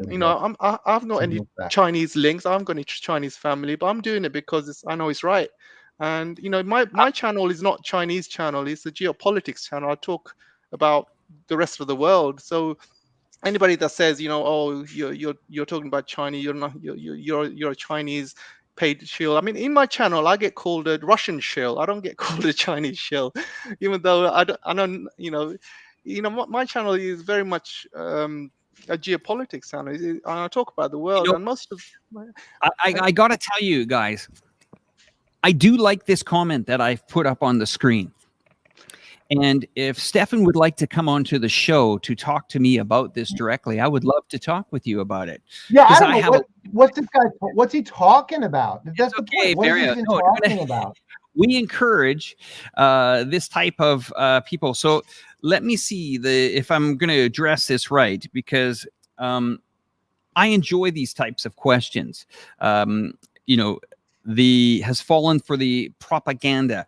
Now, you have to remember, when you use that word propaganda, we use that in a context similar to the same of how American uses the words promotion, if that's what you want to do, promote in America. But let me address this person directly. Yes, lots of things go wrong in the world, but here is how my life has changed since coming to China. And I'll tell you how it's changed. For the first time in many years, my wife can wear her wedding band on her hand and not be worried about somebody cutting it off her finger or taking it. She can go out and shop and feel safe at night, and I can feel safe that she is out there doing that. So safety first is a reason. Now, is that me believing it? No, I'm living it, sir. My neighbors, people that live in my building, are very respectful of each other, of what they do, where they go, how they react. All in all, it's a pretty happy society out there for me, and I goddamn love it. So if that is making you so irritated and upset, I can understand that not many people get to find that one country that really, really makes them happy, makes them feel safe, makes them want to wake up every morning and look out into the sky. Stefan, I'm looking at the same sun as you every morning that I wake up. The sun comes up on the beautiful Chongqing. And I got to tell you something, man. Friday nights when I'm sitting, enjoying the fantastic skyline that I so badly wanted to come back to this country and look at, I will toast to you, young man or old man, whoever. You can call me an old man. But that is the beauty that I have here, and that I'm enjoying here. If that is me falling for it, well, guess what? I'm falling in love with it, and there's nothing you can do about it. Okay, so that's my little 2 cents. AJ, I'm going over to you. Yeah, I mean, I think, freedom is a very important word. And, what does the word actually mean? I mean, for me, freedom is going out and doing whatever the hell you want. Just going out there, being safe, not being scared of being mugged or being shot at. You know, you know, People think that there's freedom in the West, but imagine a woman walking out at night. She doesn't really have true freedom. If she walks out at night, there's chances she might get into trouble, something might happen to her. This doesn't happen in China. I mean, I've been to China. I've seen women walk around in the middle of the night, midnight by themselves. It, Freedom is a very, very important thing, and I think one of the main aspects of freedom is basically feeling safe and going out, doing whatever you want, not being scared of being mugged or shot or anything. I mean, this happens a lot in the West. I mean, if you walk down the American suburbs or ghettos, for example, you will just disappear. I mean, there is no way you would walk down any ghettos at night. But you know, obviously there's crime everywhere, but in terms of percentages, it's very, Mhm. very low in China, very, very low in compared to the rest of the world, and a lot of people don't really understand that. AJ, my Yeah. my brother-in-law said it's freedom to you have freedom to be a jerk. But you have freedom to tell the government all you want, but guess what? Do they do what you tell them to do? Usually not. So I Yeah. mean, yeah, enjoy all of that. Freedom to be a jerk and all that, but it's fine. Sorry, AJ, Yeah. go ahead. Yeah. I mean, people think there's freedom in the West. There's no real freedom. You can't really openly speak, go against the government. I mean, you see channels such as RT being shut down because Yeah, the that's government they do not want views coming out from the other side. You see Russian people being cancelled everywhere. You see Chinese people being cancelled. If you stand up and basically speak the truth, you get cancelled. And you look at Julian Assange, what's happening to him just for speaking mm, the truth. People think there's freedom in the West, but it's all an illusion. If you really think about what's really happening around the world and how freedom is suppressed in the West, and how people are being kept dumb, and it's just a charade, really.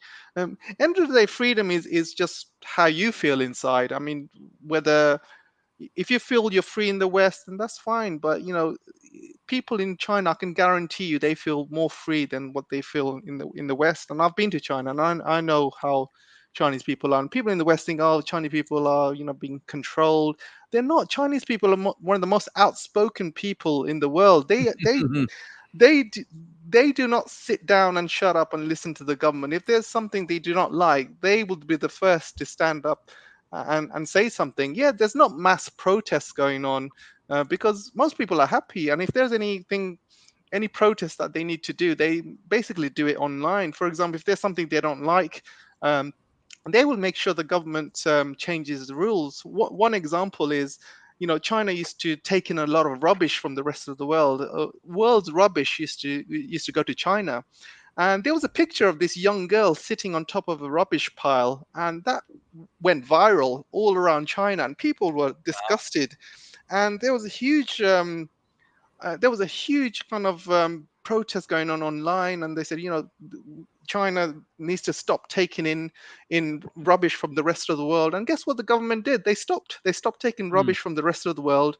They listened to the people, and that's what real freedom is. That's what that's what you also call democracy. People's rights. And people also complained about a lot of rubbish that's going into the waters, polluting the rivers in local cities in China as well.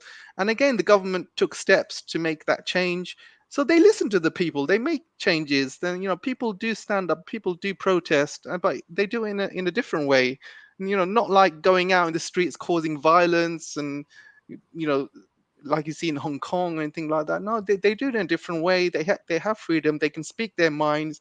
And I know Chinese people. They're very, very outspoken. If they don't like something, they'll tell you in front of your face. And you know, if mhm, if they feel that they don't have freedom, they will stand up. They will basically fight. But most people in China are generally happy because they do feel like they have a voice. Whenever they don't like something, they stand up and they make sure they're known. And these netizens, they call them, they're very powerful in China. mhm. On this online presence, you have 1.4 billion people, and when they all start jumping up and down when they say they don't like something. Government usually makes a change.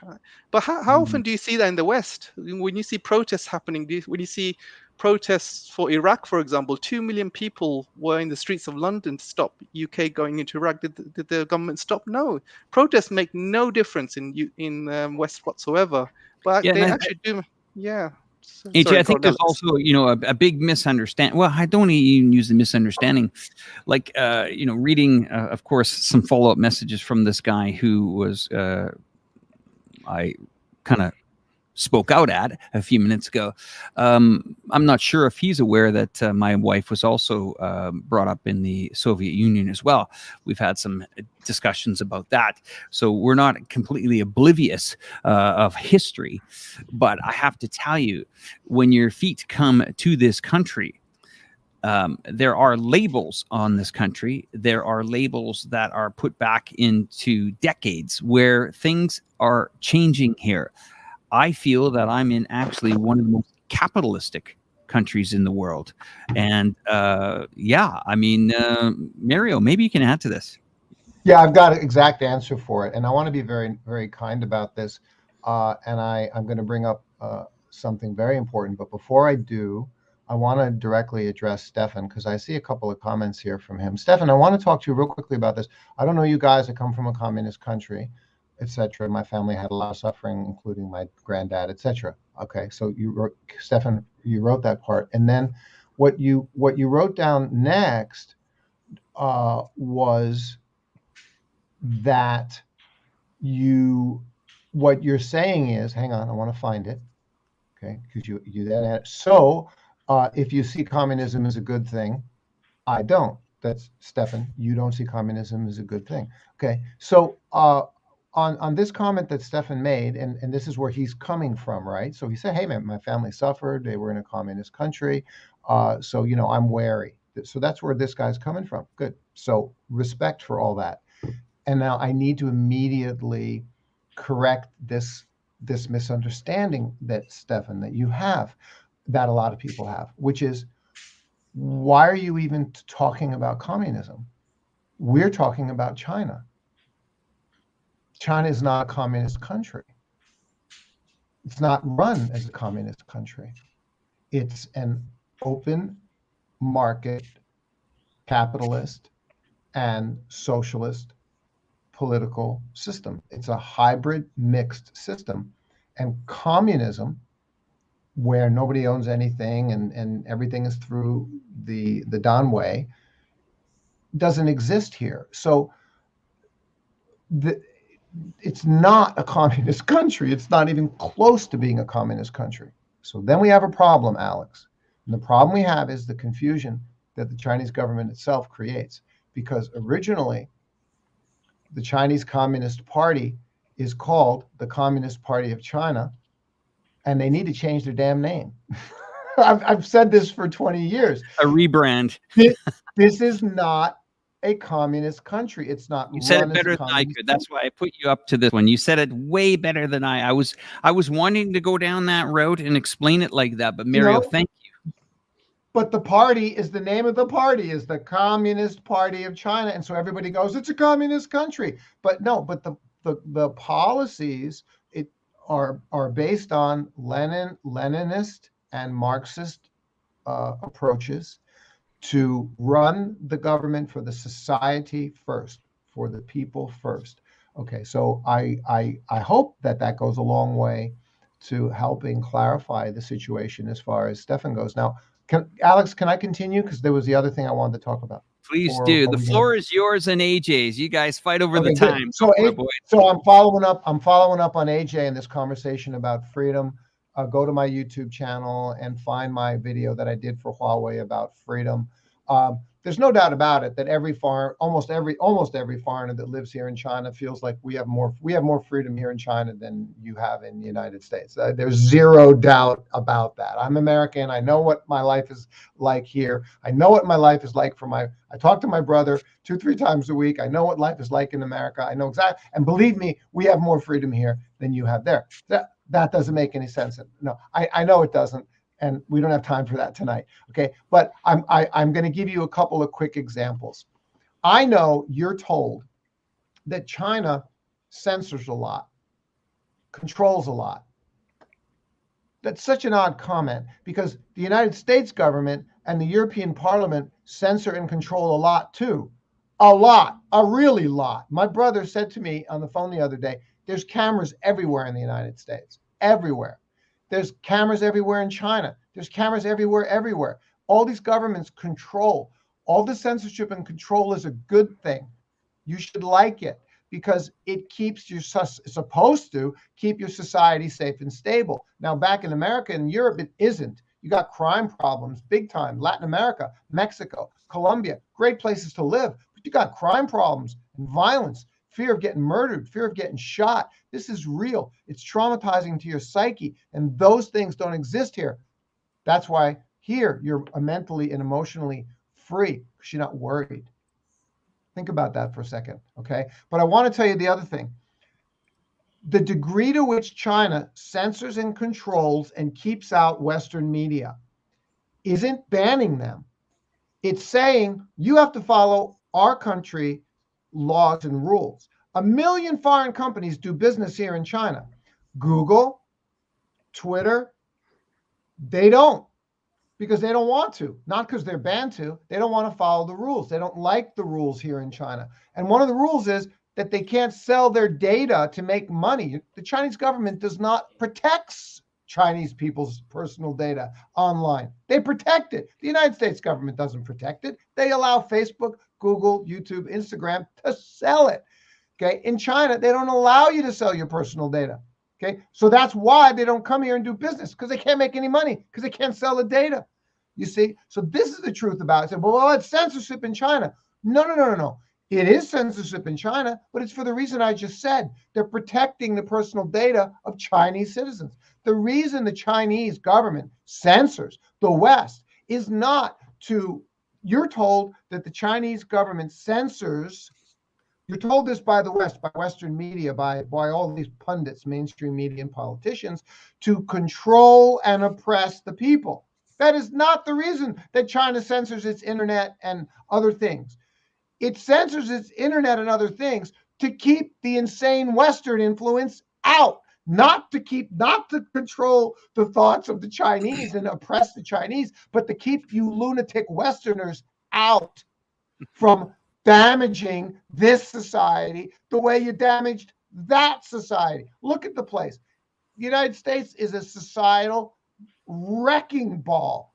Okay. It's not stable. Okay. You think China wants Western influence in this country that will then destabilize the society here? The same way US and UK and other places in the West have gotten destabilized. China censors and controls to keep you lunatics out, not to thought control and oppress its people. And I'm going to prove it to you right now. Alex, we got to arrange to start selling my report again for $2. I'm not selling it now. I wrote a report, Mario's Super 75 websites not blocked in China. I'm going to prove to you right now that this idea that China censors to control and oppress the thoughts of its people is nonsense. Okay.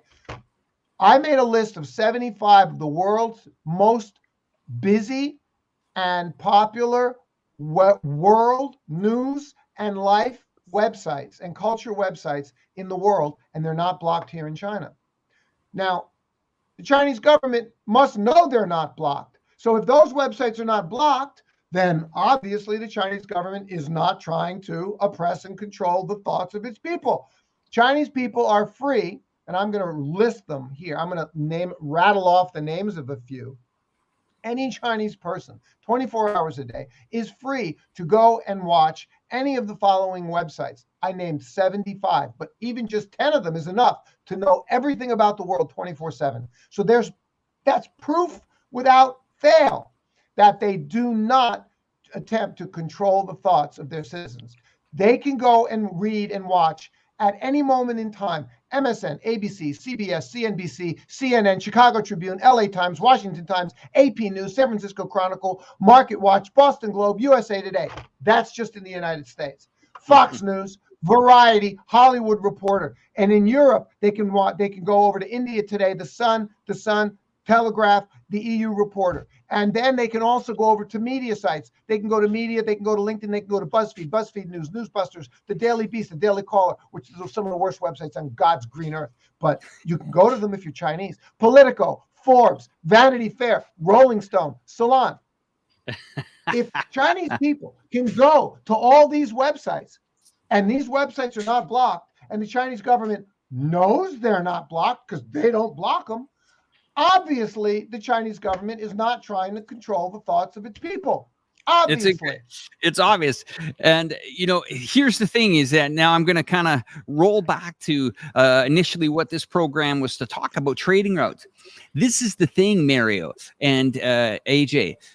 The BRI, I have seen such scathing news articles about the BRI that went into hypersonic blitz. I mean, this is unbelievable what the Western media pretty much said. BRI was all these countries falling for massive debt traps to China. And they're still doing it, and they continue to do it. And if one of these economies ever get into a problem, like Sri Lanka or something like that, it's China's fault.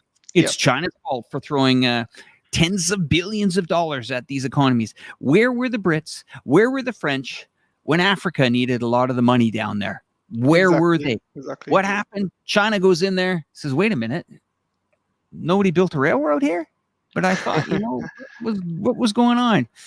China puts their money where their mouth is, and then you got the better backed bankrupt. What do we call it now, Mario? Better or AJ? The better bankrupted back route? I don't know, That's guys. right. Go on, AJ. Take the stage. Fire away, man. Yes. So I'll get into that. I just want to say, Mario, that was a great speech. I completely agree with you, what you said. And yeah, I mean, I've been to China, and I think when I first arrived in China, I had a big shock because I couldn't access. At the time, I used to use Facebook back then, and I couldn't access Facebook. So I asked somebody at the airport, what's going on? I can't access my Facebook. And this was a police officer in China, and he said, "Oh, you're gonna have to go to that. You're basically gonna have to download a VPN, and you're gonna have to access it like that." And this was a police officer, and I said, "What VPN? How do you do it?" And then he introduced me to somebody who kind of showed me how to do it, and then I could access Facebook.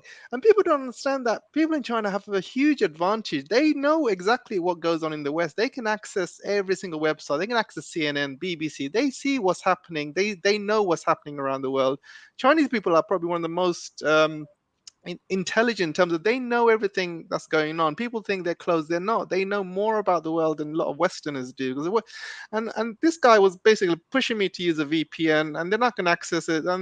And people in China, they have a really good advantage. They have your Chinese social media, but they can also access the Western social media as well. So they got the best of both worlds, really. So there is no way any of these people are being, there's no way any of these people are being brainwashed or kept down, because they have the best of both worlds. And I had a police officer telling me to use a VPN and showing me how to do it. They know. I mean, Chinese people know I'm a Westerner, and they know that I need to access, my Western social media. I have all my friends there. They know, so they're willing to help. So they want people to kind of know more about the world, and that's what people don't really understand. And you have hundreds and thousands of Chinese students studying abroad. None of them are staying in those countries. They're all coming back to China. If China was so bad, they would travel and stay in America, stay in UK, and they say, you know what, I'd run away from China. I'm going to stay here. None of that's happening. 100% of the Chinese students, they all go back to China eventually. Some of them might stay to work in Western countries, but most of them actually go back. And if China was so bad, why would they go back? They've been to the West. They've seen the freedom in the West. They've studied in the West. Why would they go back if China was so close? It doesn't make any sense. Right. So anyway, going back to you, Alex. We're talking about the BRI. Sorry, what was the question again? I just went into tangent. Yeah, well, it was about the and I just want to say a big thanks to Hammer 88 for sending the PTE a super chat. AJ, and another one here for you, AJ, from KH Saw. Two super chats. Just wanted to get those out of the way. And I know that AJ really, who respects when he gets support on his channel. And thank you for everybody that's joining us. But my question to you, AJ, was about the BRI.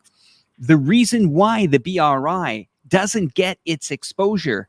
Imagine every single media outlet in the United States, not just US, but Canada, Australia, New Zealand, the Five Eyes, UK, Germany. No good, no good, no good, no good, no good. Why is it no good? Because these guys are out of the deal. Some of them are. And the ones that are benefiting, well, thank God there's a trade route going into certain parts of Europe right now. Because Europe, when that snow starts to fall on the ground here, unless they've invented at least one natural gas line going into Germany, there's going to be a big problem. It ain't going to be a heat wave. It's going to be a natural gas Titanic wave, because they are not ready for this. And this is what I'm talking about. Here's where countries, and I'm not just going on and on and on about China, because this BRI is not just about China. It's about connecting, as Hang said there.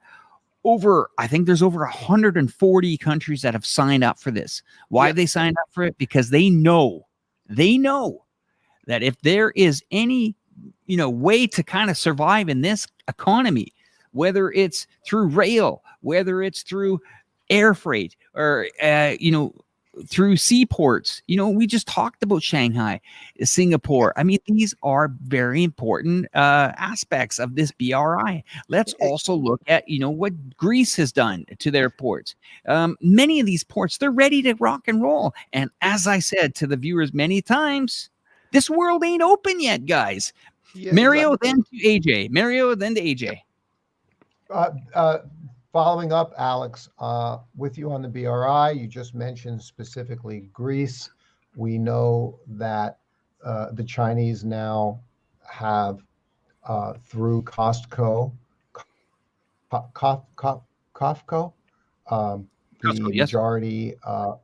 majority management of the Piraeus port in Greece. And in fact, we have some friends here in Shenyang who are from Serbia. I just did a report for some clients on the relationship between China and Hungary. And why am I mentioning this? The Hungary-Serbia connection in Greece. I'm following up, Alex, on what you said. I'm adding to it because you've got the Budapest, Bucharest, Piraeus rail. Okay, so this is a big deal. In Hungary, it's going to be done pretty quickly here. Then or I should say, in Serbia, it's going to be done pretty quickly, and then it connects through Hungary, and it connects all the way down through to Greece to the Piraeus port. And this is an extension of the BRI. And why does this matter? Because this is getting goods into Europe via rail into the Piraeus port, in addition to into Duisburg, Germany, which you also know, right? I mean, so what is happening? That goods are getting brought into Europe, and being able to, European products able to be exported out into Asia via the BRI. It goes in both directions, right?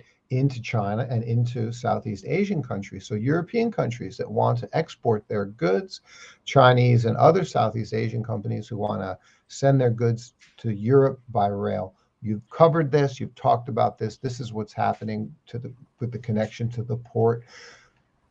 This is what the world needs. People, look, hey man, I want to do business with you. What? I want to do business with you. Let's make a deal. It's called the economy. Why? Why? Because I want to make a profit, because I want to make money. Why? What do you mean, why?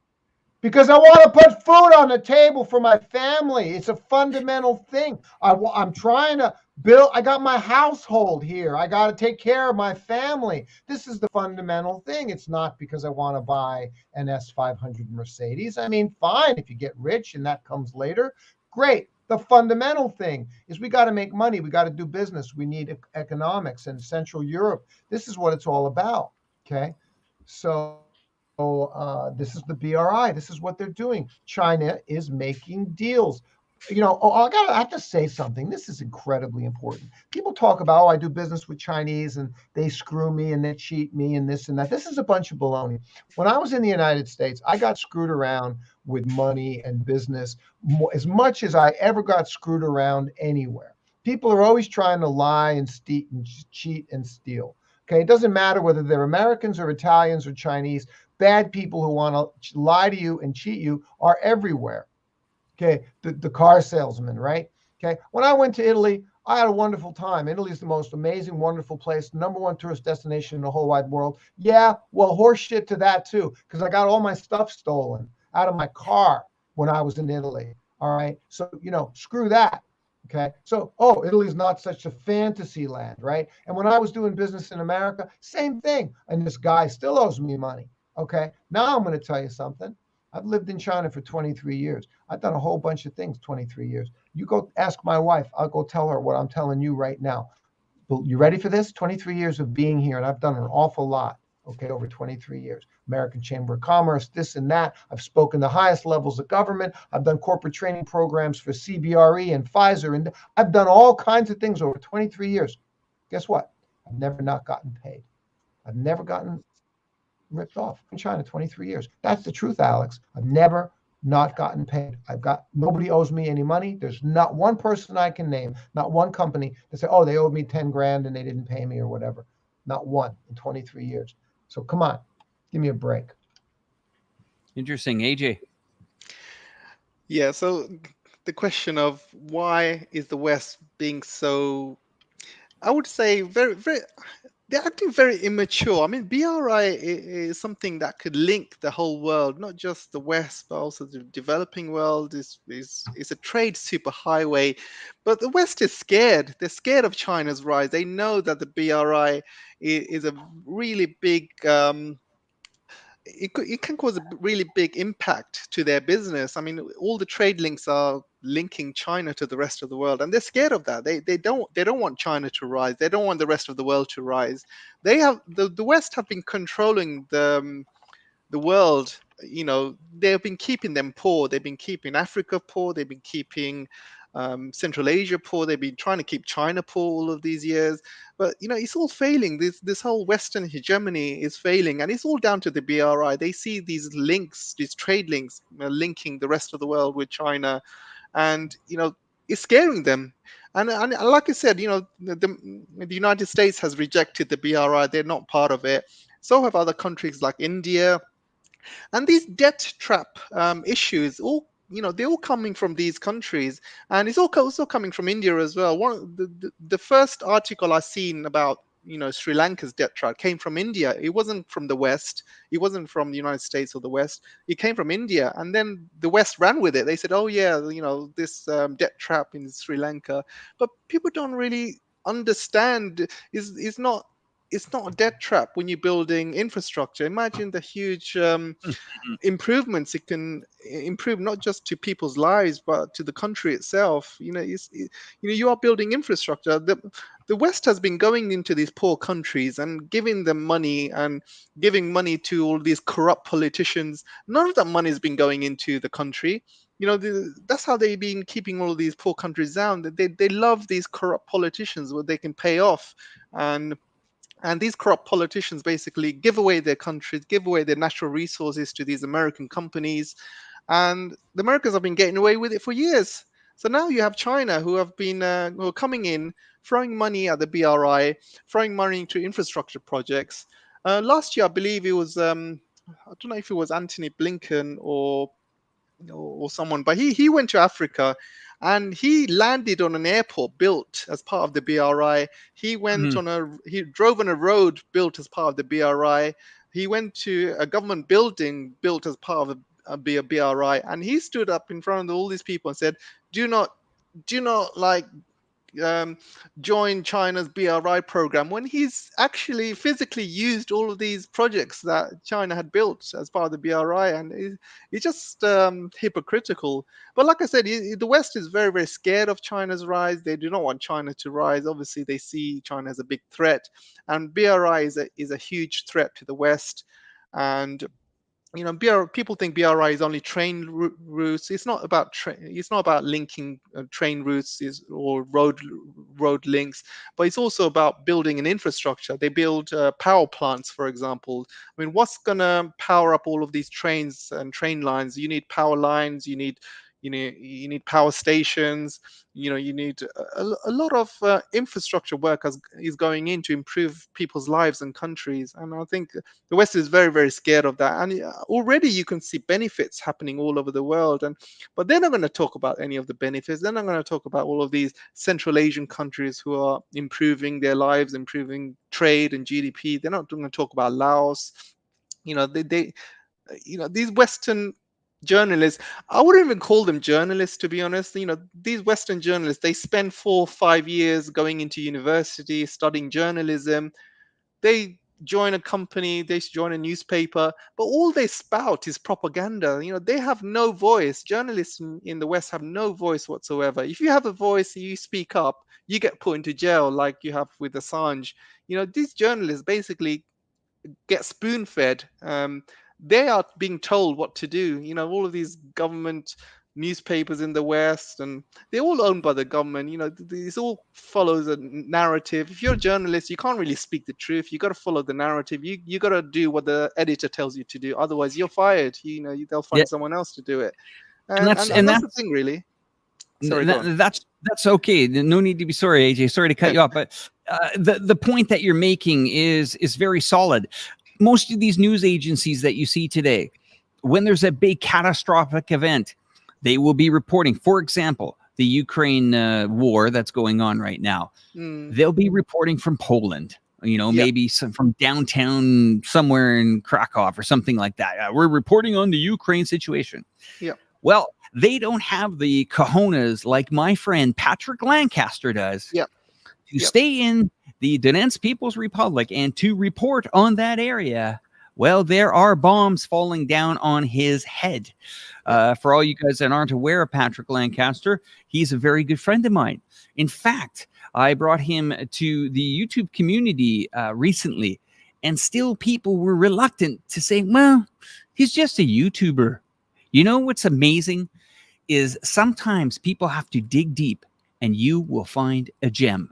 This guy, I was trying to follow the first issues that were happening in Ukraine, not the 2022 or 2021 stuff, but the 2014 when they got rid of the president in the Ukraine and replaced him with an unelected one. That situation, another story for another day. But I needed to see the other side of the story there.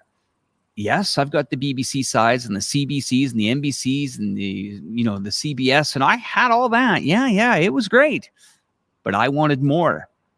And I could only find it from one guy, and his name was Patrick Lancaster.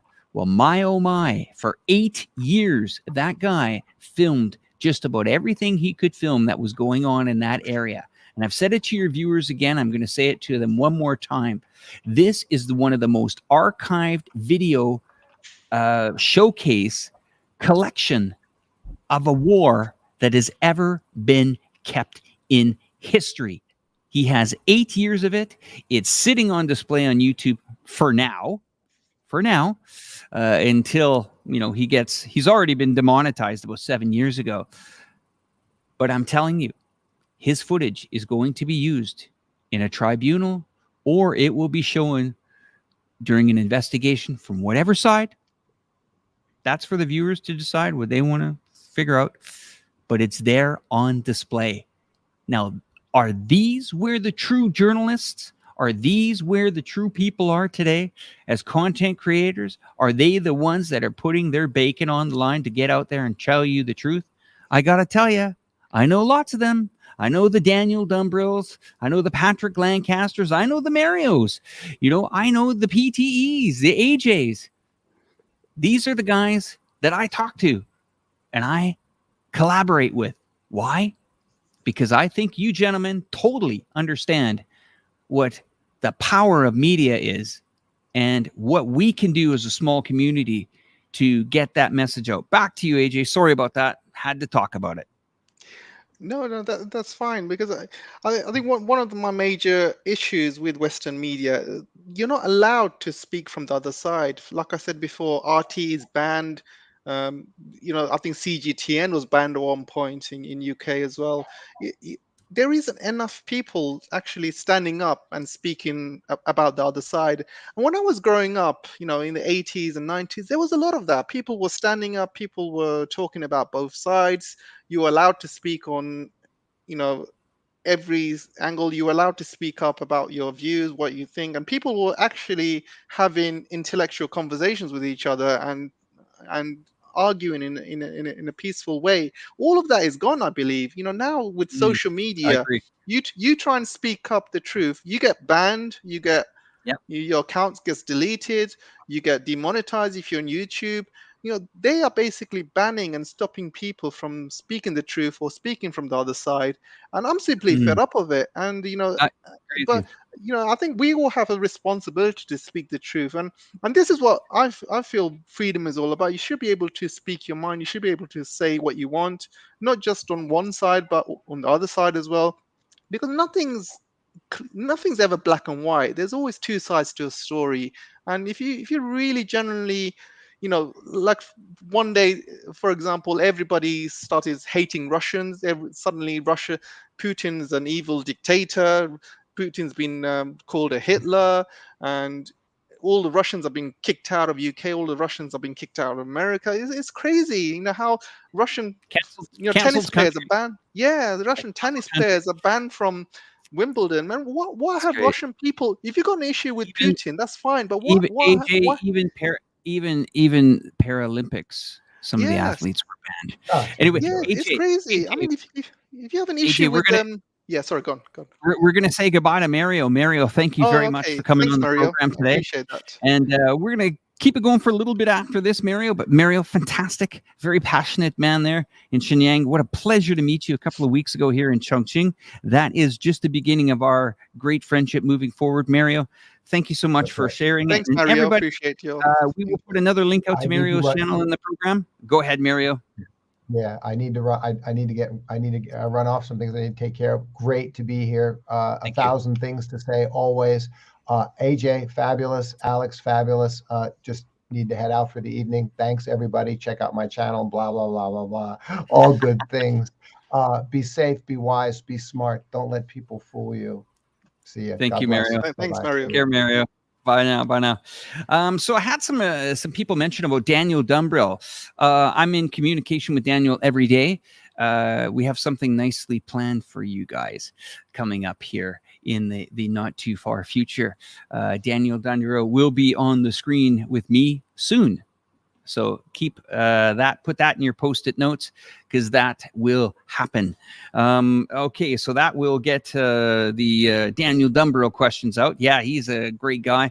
I think I'm on one of his last videos on the channel that he did last a few months ago, but not to worry. Daniel's busy doing a couple of things, but the good news is we will share the screen very, very soon. Okay, AJ, let's chat for another 10 minutes and then we'll let Sure. these awesome viewers have a break from us for a while. But no, I agree with you. This whole trade logistics things and these fantastic infrastructure products, they are mind-blowing and they are breathtaking. But is this really the fear machine? Is China to be feared because it's getting involved in everybody's business? Should it be slowed down? But when you're seeing other nations with the better bankrupt-backed whatever it's called, I don't see the focus there. Here it's everywhere here. Even if you're not into logistics, you're affected by it. And what I mean by that is, if you want to go see your mother and she's 500 kilometers away, well, it's an hour and 20 minutes by bullet train. If you want to go to the airport, no problem. The traffic jam's not that bad because there's 8 lanes of traffic, or there's fast trains, or there's new airports, or there's new infrastructure. What is the fear of this BRI, or is it just other countries can't compete, or what's your feeling about it? Because it's so hated by the media in the West. It is hated, but they're not really speaking the truth. They don't understand that the BRI has actually helped Europe, helped UK during the pandemic. A lot of people forgetting that during the pandemic, what happened to all of the flights? All of the flights got cancelled, and a lot of the shipping got cancelled as well, and there was huge traffic jams in terms of shipping, and the prices just shot up. If it wasn't for the BRI, how would these Western countries in Europe and UK get face masks or other important materials? I mean, China is the factory of the world. These countries, in some of them, these countries in Europe, they don't really have these factories where they can churn out all of these goods that China makes. So how else are they going to get them if the planes are all stopped? Most shipping stops. Most of the shippings, there's traffic. Sometimes you have to wait months and months for a shipping. They haven't got time to wait for months. When you need a face mask, when you need certain goods to help you in terms of the pandemic, you haven't got months to wait. You need them in weeks. And this is where the BRI has come from. So they don't really speak about that. They don't really say how the BRI has helped Europe during the pandemic. They will not say anything good about that. I think is all of this fear mongering is all coming out from the politicians. I mean, I think the people are not being fed the truth. It's all coming out the politicians, and most of the politicians, as you can see with all of these, with the Ukraine crisis, they're all a bunch of puppets which follow the United States. They're all yes sirs. And if the USA has decided that China is a competitor, they're going to want the Europeans to fall in line, and they're going to have to follow the same narrative that the USA feed them, and in turn they got to feed all the people with the same narrative. And this is where it's all coming from. The United States, they are scared of China's rise, and they know that the BRI is a link to not only the rest of the world but also to Europe, which is America's backyard. They do not want Europe to be linked to China or be dependent on China, and it's too late because they're already dependent on China. Train lines going from China, from Chongqing onto Kashgar, then to the rest of the world. Yeah. It's gone up by 200%. And plus all 40 these new rail lines being built. Yeah, They're just gonna be 40,000 more. yeah. Yeah, go on, sorry. 40,000 kilometers of rail line, Yeah. high-speed rail in China. In Chongqing, just recently, we had 4 new stations in the new high-speed rail with the Fuxing train, high-speed at 350 kilometers. 98% of those tracks go through mountains, and the Yes. rest are bridges. Here's another thing that I want to tell the viewers, okay? And this is an interesting thing that I'm reading on the screen here. Just found this channel. I study Chinese studies in Denmark, and frankly, all my professors are completely insane. Here is what I have to say to those professors and to the gentleman or the lady that put this comment on the screen. Hear me out on this comment. When they start to badmouth the BRI or they say something negative, 15,000 Chinese laborers helped build the Canadian Pacific Railway, the country that I'm from. 15,000 or more built that railway. How dare we have the audacity to tell China to stay out of our infrastructure when we wouldn't have a rail line unless it was for those 15,000 laborers that, some died during that, treacherous years to build that railway from coast to coast in Canada. You should see the climate in Canada.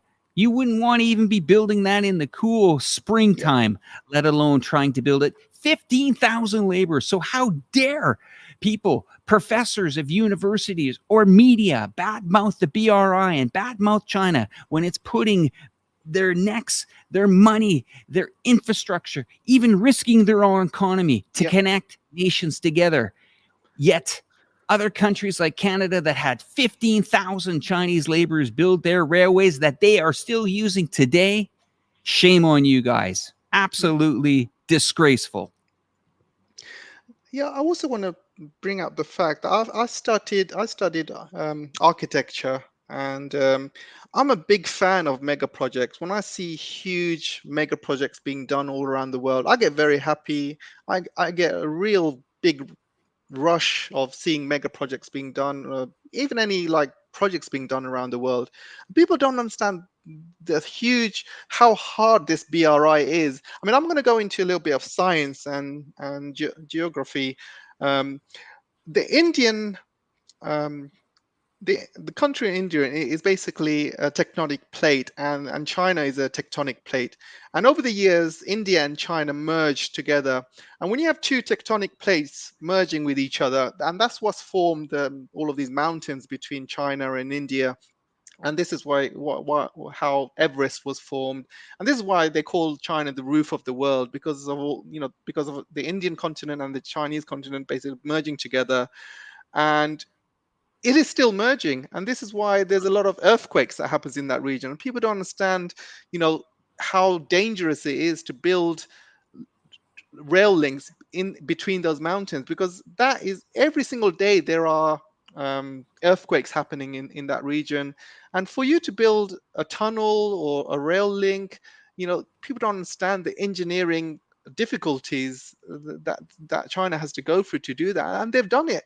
And already they are building a train link between Sichuan, Chengdu to obviously Tibet, and that is one of the most difficult lines they have to build. They have to go through mountains, they have to go underneath mountains, and these are very difficult places in terms of plate tectonics, in terms of earthquakes, and every single day you hear about earthquakes in that region. So these Chinese engineers are putting their lives at risk doing that, and it is not an easy feat. And when people talk about mega projects, the BRI is probably the most biggest mega project in the world has ever seen. China has put in $8 trillion into it, and it's still going on, and it's going to go on for another 30-40 years.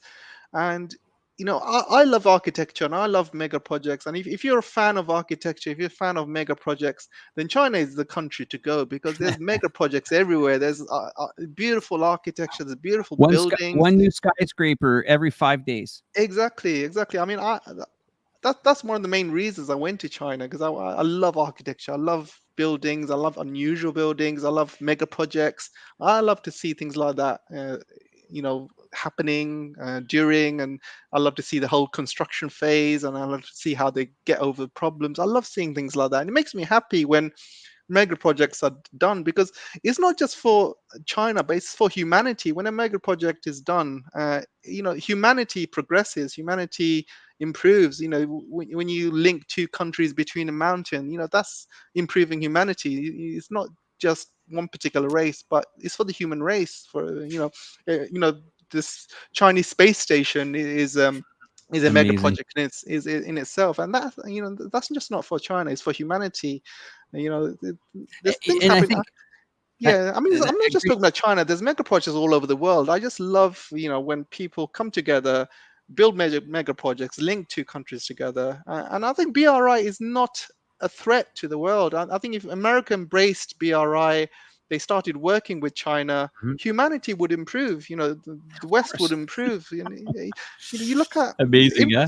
yeah, you look at infrastructure that's being done in the West. I mean, I live in UK. The infrastructure here is terrible. They have spent they're going to spend over 100 billion for something called a HSR line going from one part of the country to the next. That cost has been rising every single year. And it's not even a high speed. They call it a HSR, high speed rail. It's not even a high speed rail. To go from London to Birmingham, for example, will only save you 12 minutes. This is how they're spending 100 billion to save 12 minutes. I mean, what is the point of that? There's a hole in the balance sheet. It's a high speed hope. AJ, Yeah, I wanted to add that China almost builds a city the size of Chicago every year, and you get a lot yeah, of these reports where, of course, the reporters don't go back 10 years, where some of these cities they build in advance. Some of them work out amazing. Some of them don't. Like Chongqing, which is a city. It's called I call it China's perfect city, but it's yeah, being built in advance. to move a lot of the offices away from Beijing. The train station's open. The trains are there now. Of course, you're going to get a Western reporter walk there and go, "Well, everybody, look at this. 5,000 skyscrapers behind me are empty."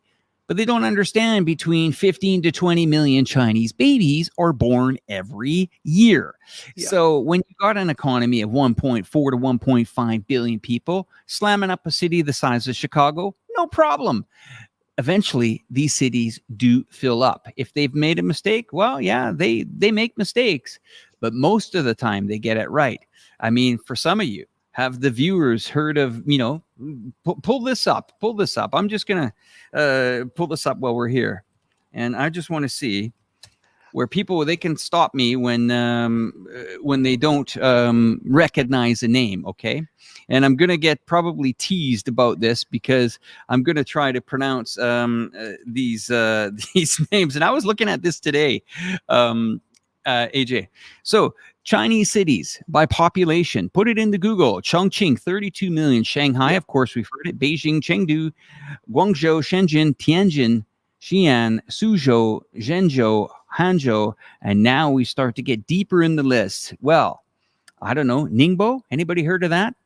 Certainly I have, but 9.4 million. Probably bigger than a lot of the cities you're from. Okay, yep. Shenyang, which we had Mario on, 9 million. And we're not talking about the metro here. Dalian, 7.45 million. Wuxi, 7.5 million. And the list goes on and on and on and on and on. Over 600 cities with a population of over 1 million. So when they see a few extra high rises that are empty, people are getting all bent out of shape. It makes for a good hit piece on China, but sorry, guys. These cities fill up. They look amazing. And yes, as Ken says, China is like a diamond sparkling for the world to admire. AJ, let's round this up here, AJ. And what a pleasure it is to meet you on your. No, likewise. I love chatting with this. It's absolutely amazing. I'm going to give you the closing remarks, and then once you're done, I'll say goodbye to the audience.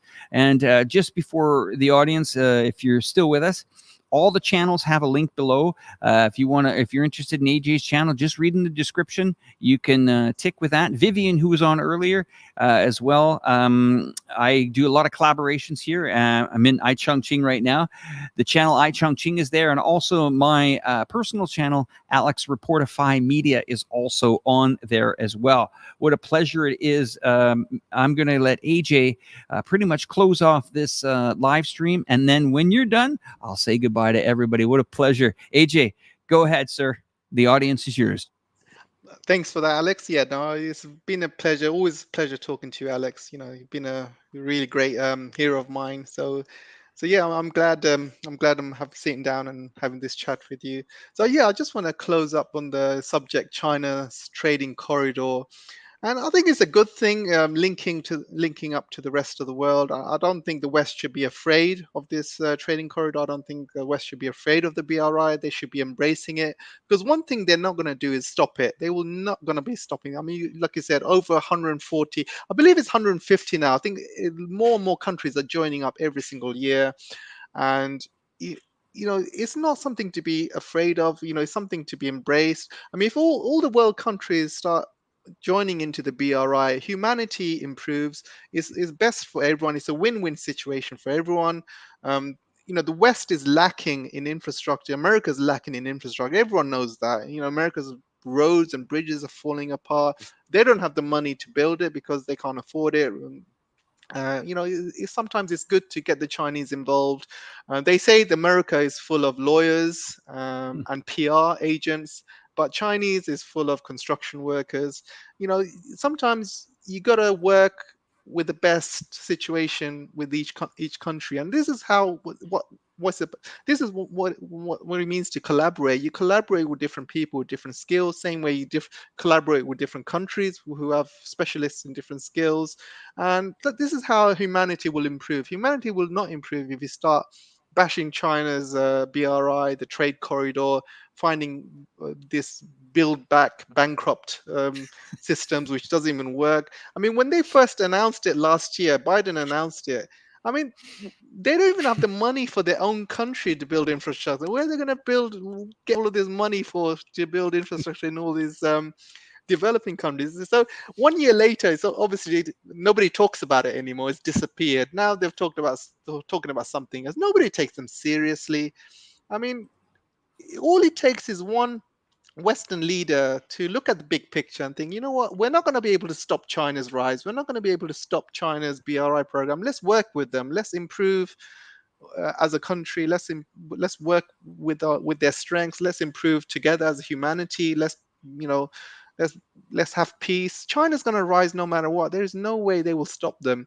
You know, China has 1.4 billion people. If people in China, if these people that are in poverty start making money and start buying houses and cars and buying goods, I mean, China's GDP will automatically improve. You have 4 billion people, so you're not going to stop China's rise. It doesn't really matter what they do, but the best solution is to work with China, right? And just to have peace, and just to kind of forget about all of these crazy trade rules. I mean, you're just not going to stop China. I think the best thing for humanity is to work with China.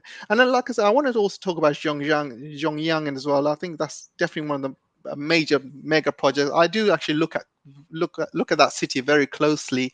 They are building it from scratch, and it's Yes. amazing. I mean, people don't realize it's not just a city, but it's a green city. It's a smart city. It's very much carbon neutral, and this is the future, of cities. I mean, you look at cities around the world; they're not very carbon neutral. They're not very green, but this is an actual green city.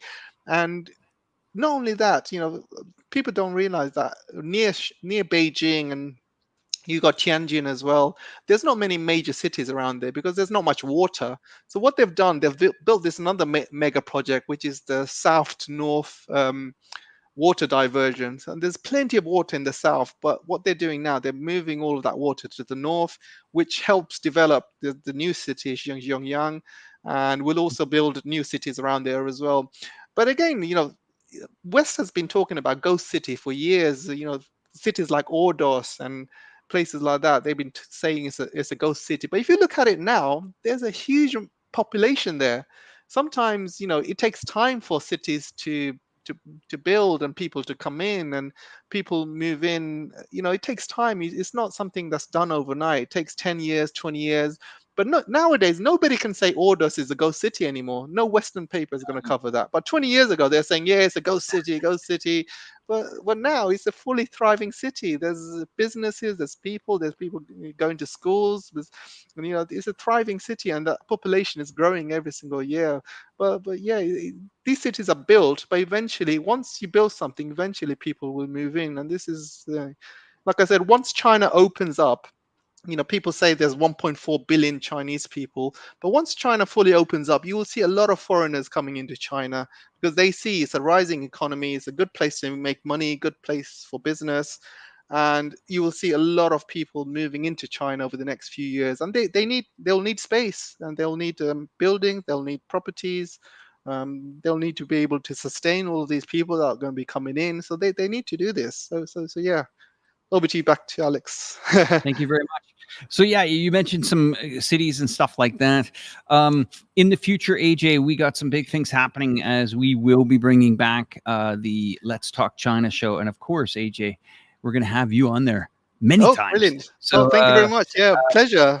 We got some big names coming up on that in the future. Can't really lead too much more into it, but they are some of the biggest channels here that cover China, and they are extremely excited. We are even in talks of making sure that the studio setups are going to be for your liking, the viewer that is. I just want to say thank you to everybody. And AJ, if you ever need some additional video or footage on some of the stories that we just talked about, I'm more than happy to send you some files with that that can add some animation or some good B-roll for your films. Because as you guys know, I completely love showing this fantastic country from above, and I will continue to do that moving on in the future. What a pleasure, AJ, it is to share with you. Please, everybody, if you enjoyed the program today, especially if you enjoyed our earlier guest and reporter Vivian from Chongqing, head over to Chongqing's channel at this video, leave her a comment, say, Vivian, great job. I gotta tell you, she was preparing so much for this program today. I said, Vivian, just come on the show. You're going to be great. And she was dynamic for us today. Can you imagine that? Standing out in kind of like the rain, we're still reporting. Really respect her for that. So thanks, Vivian. And if you want to give her a nice little thumbs up or thank you very much, Vivian, head over to the Chongqing page. All those are in our description below. My name is Alex here. Thank you guys for joining us, for the hundreds of viewers tonight, for this fantastic conversation. AJ, don't leave. I'm going to go backstage with you. I'll end the live stream, but I'm not going to let you sneak away until I chat with All you. right, no problem. My name is Alex here in Chongqing. It's 21:55, almost 10 o'clock. I'm going to be heading home. And AJ, what a great time it was sharing the screen with you. From me and AJ, and for all the viewers, thank you so much for joining tonight's program or today's program. And if you want, don't forget to share this program with your friends. That's it for me, AJ. You can say goodbye to everybody, and we'll hit the end broadcast key. Everyone, take care. Thanks, everyone. Thanks, Alex. Bye-bye. Cheers. Bye.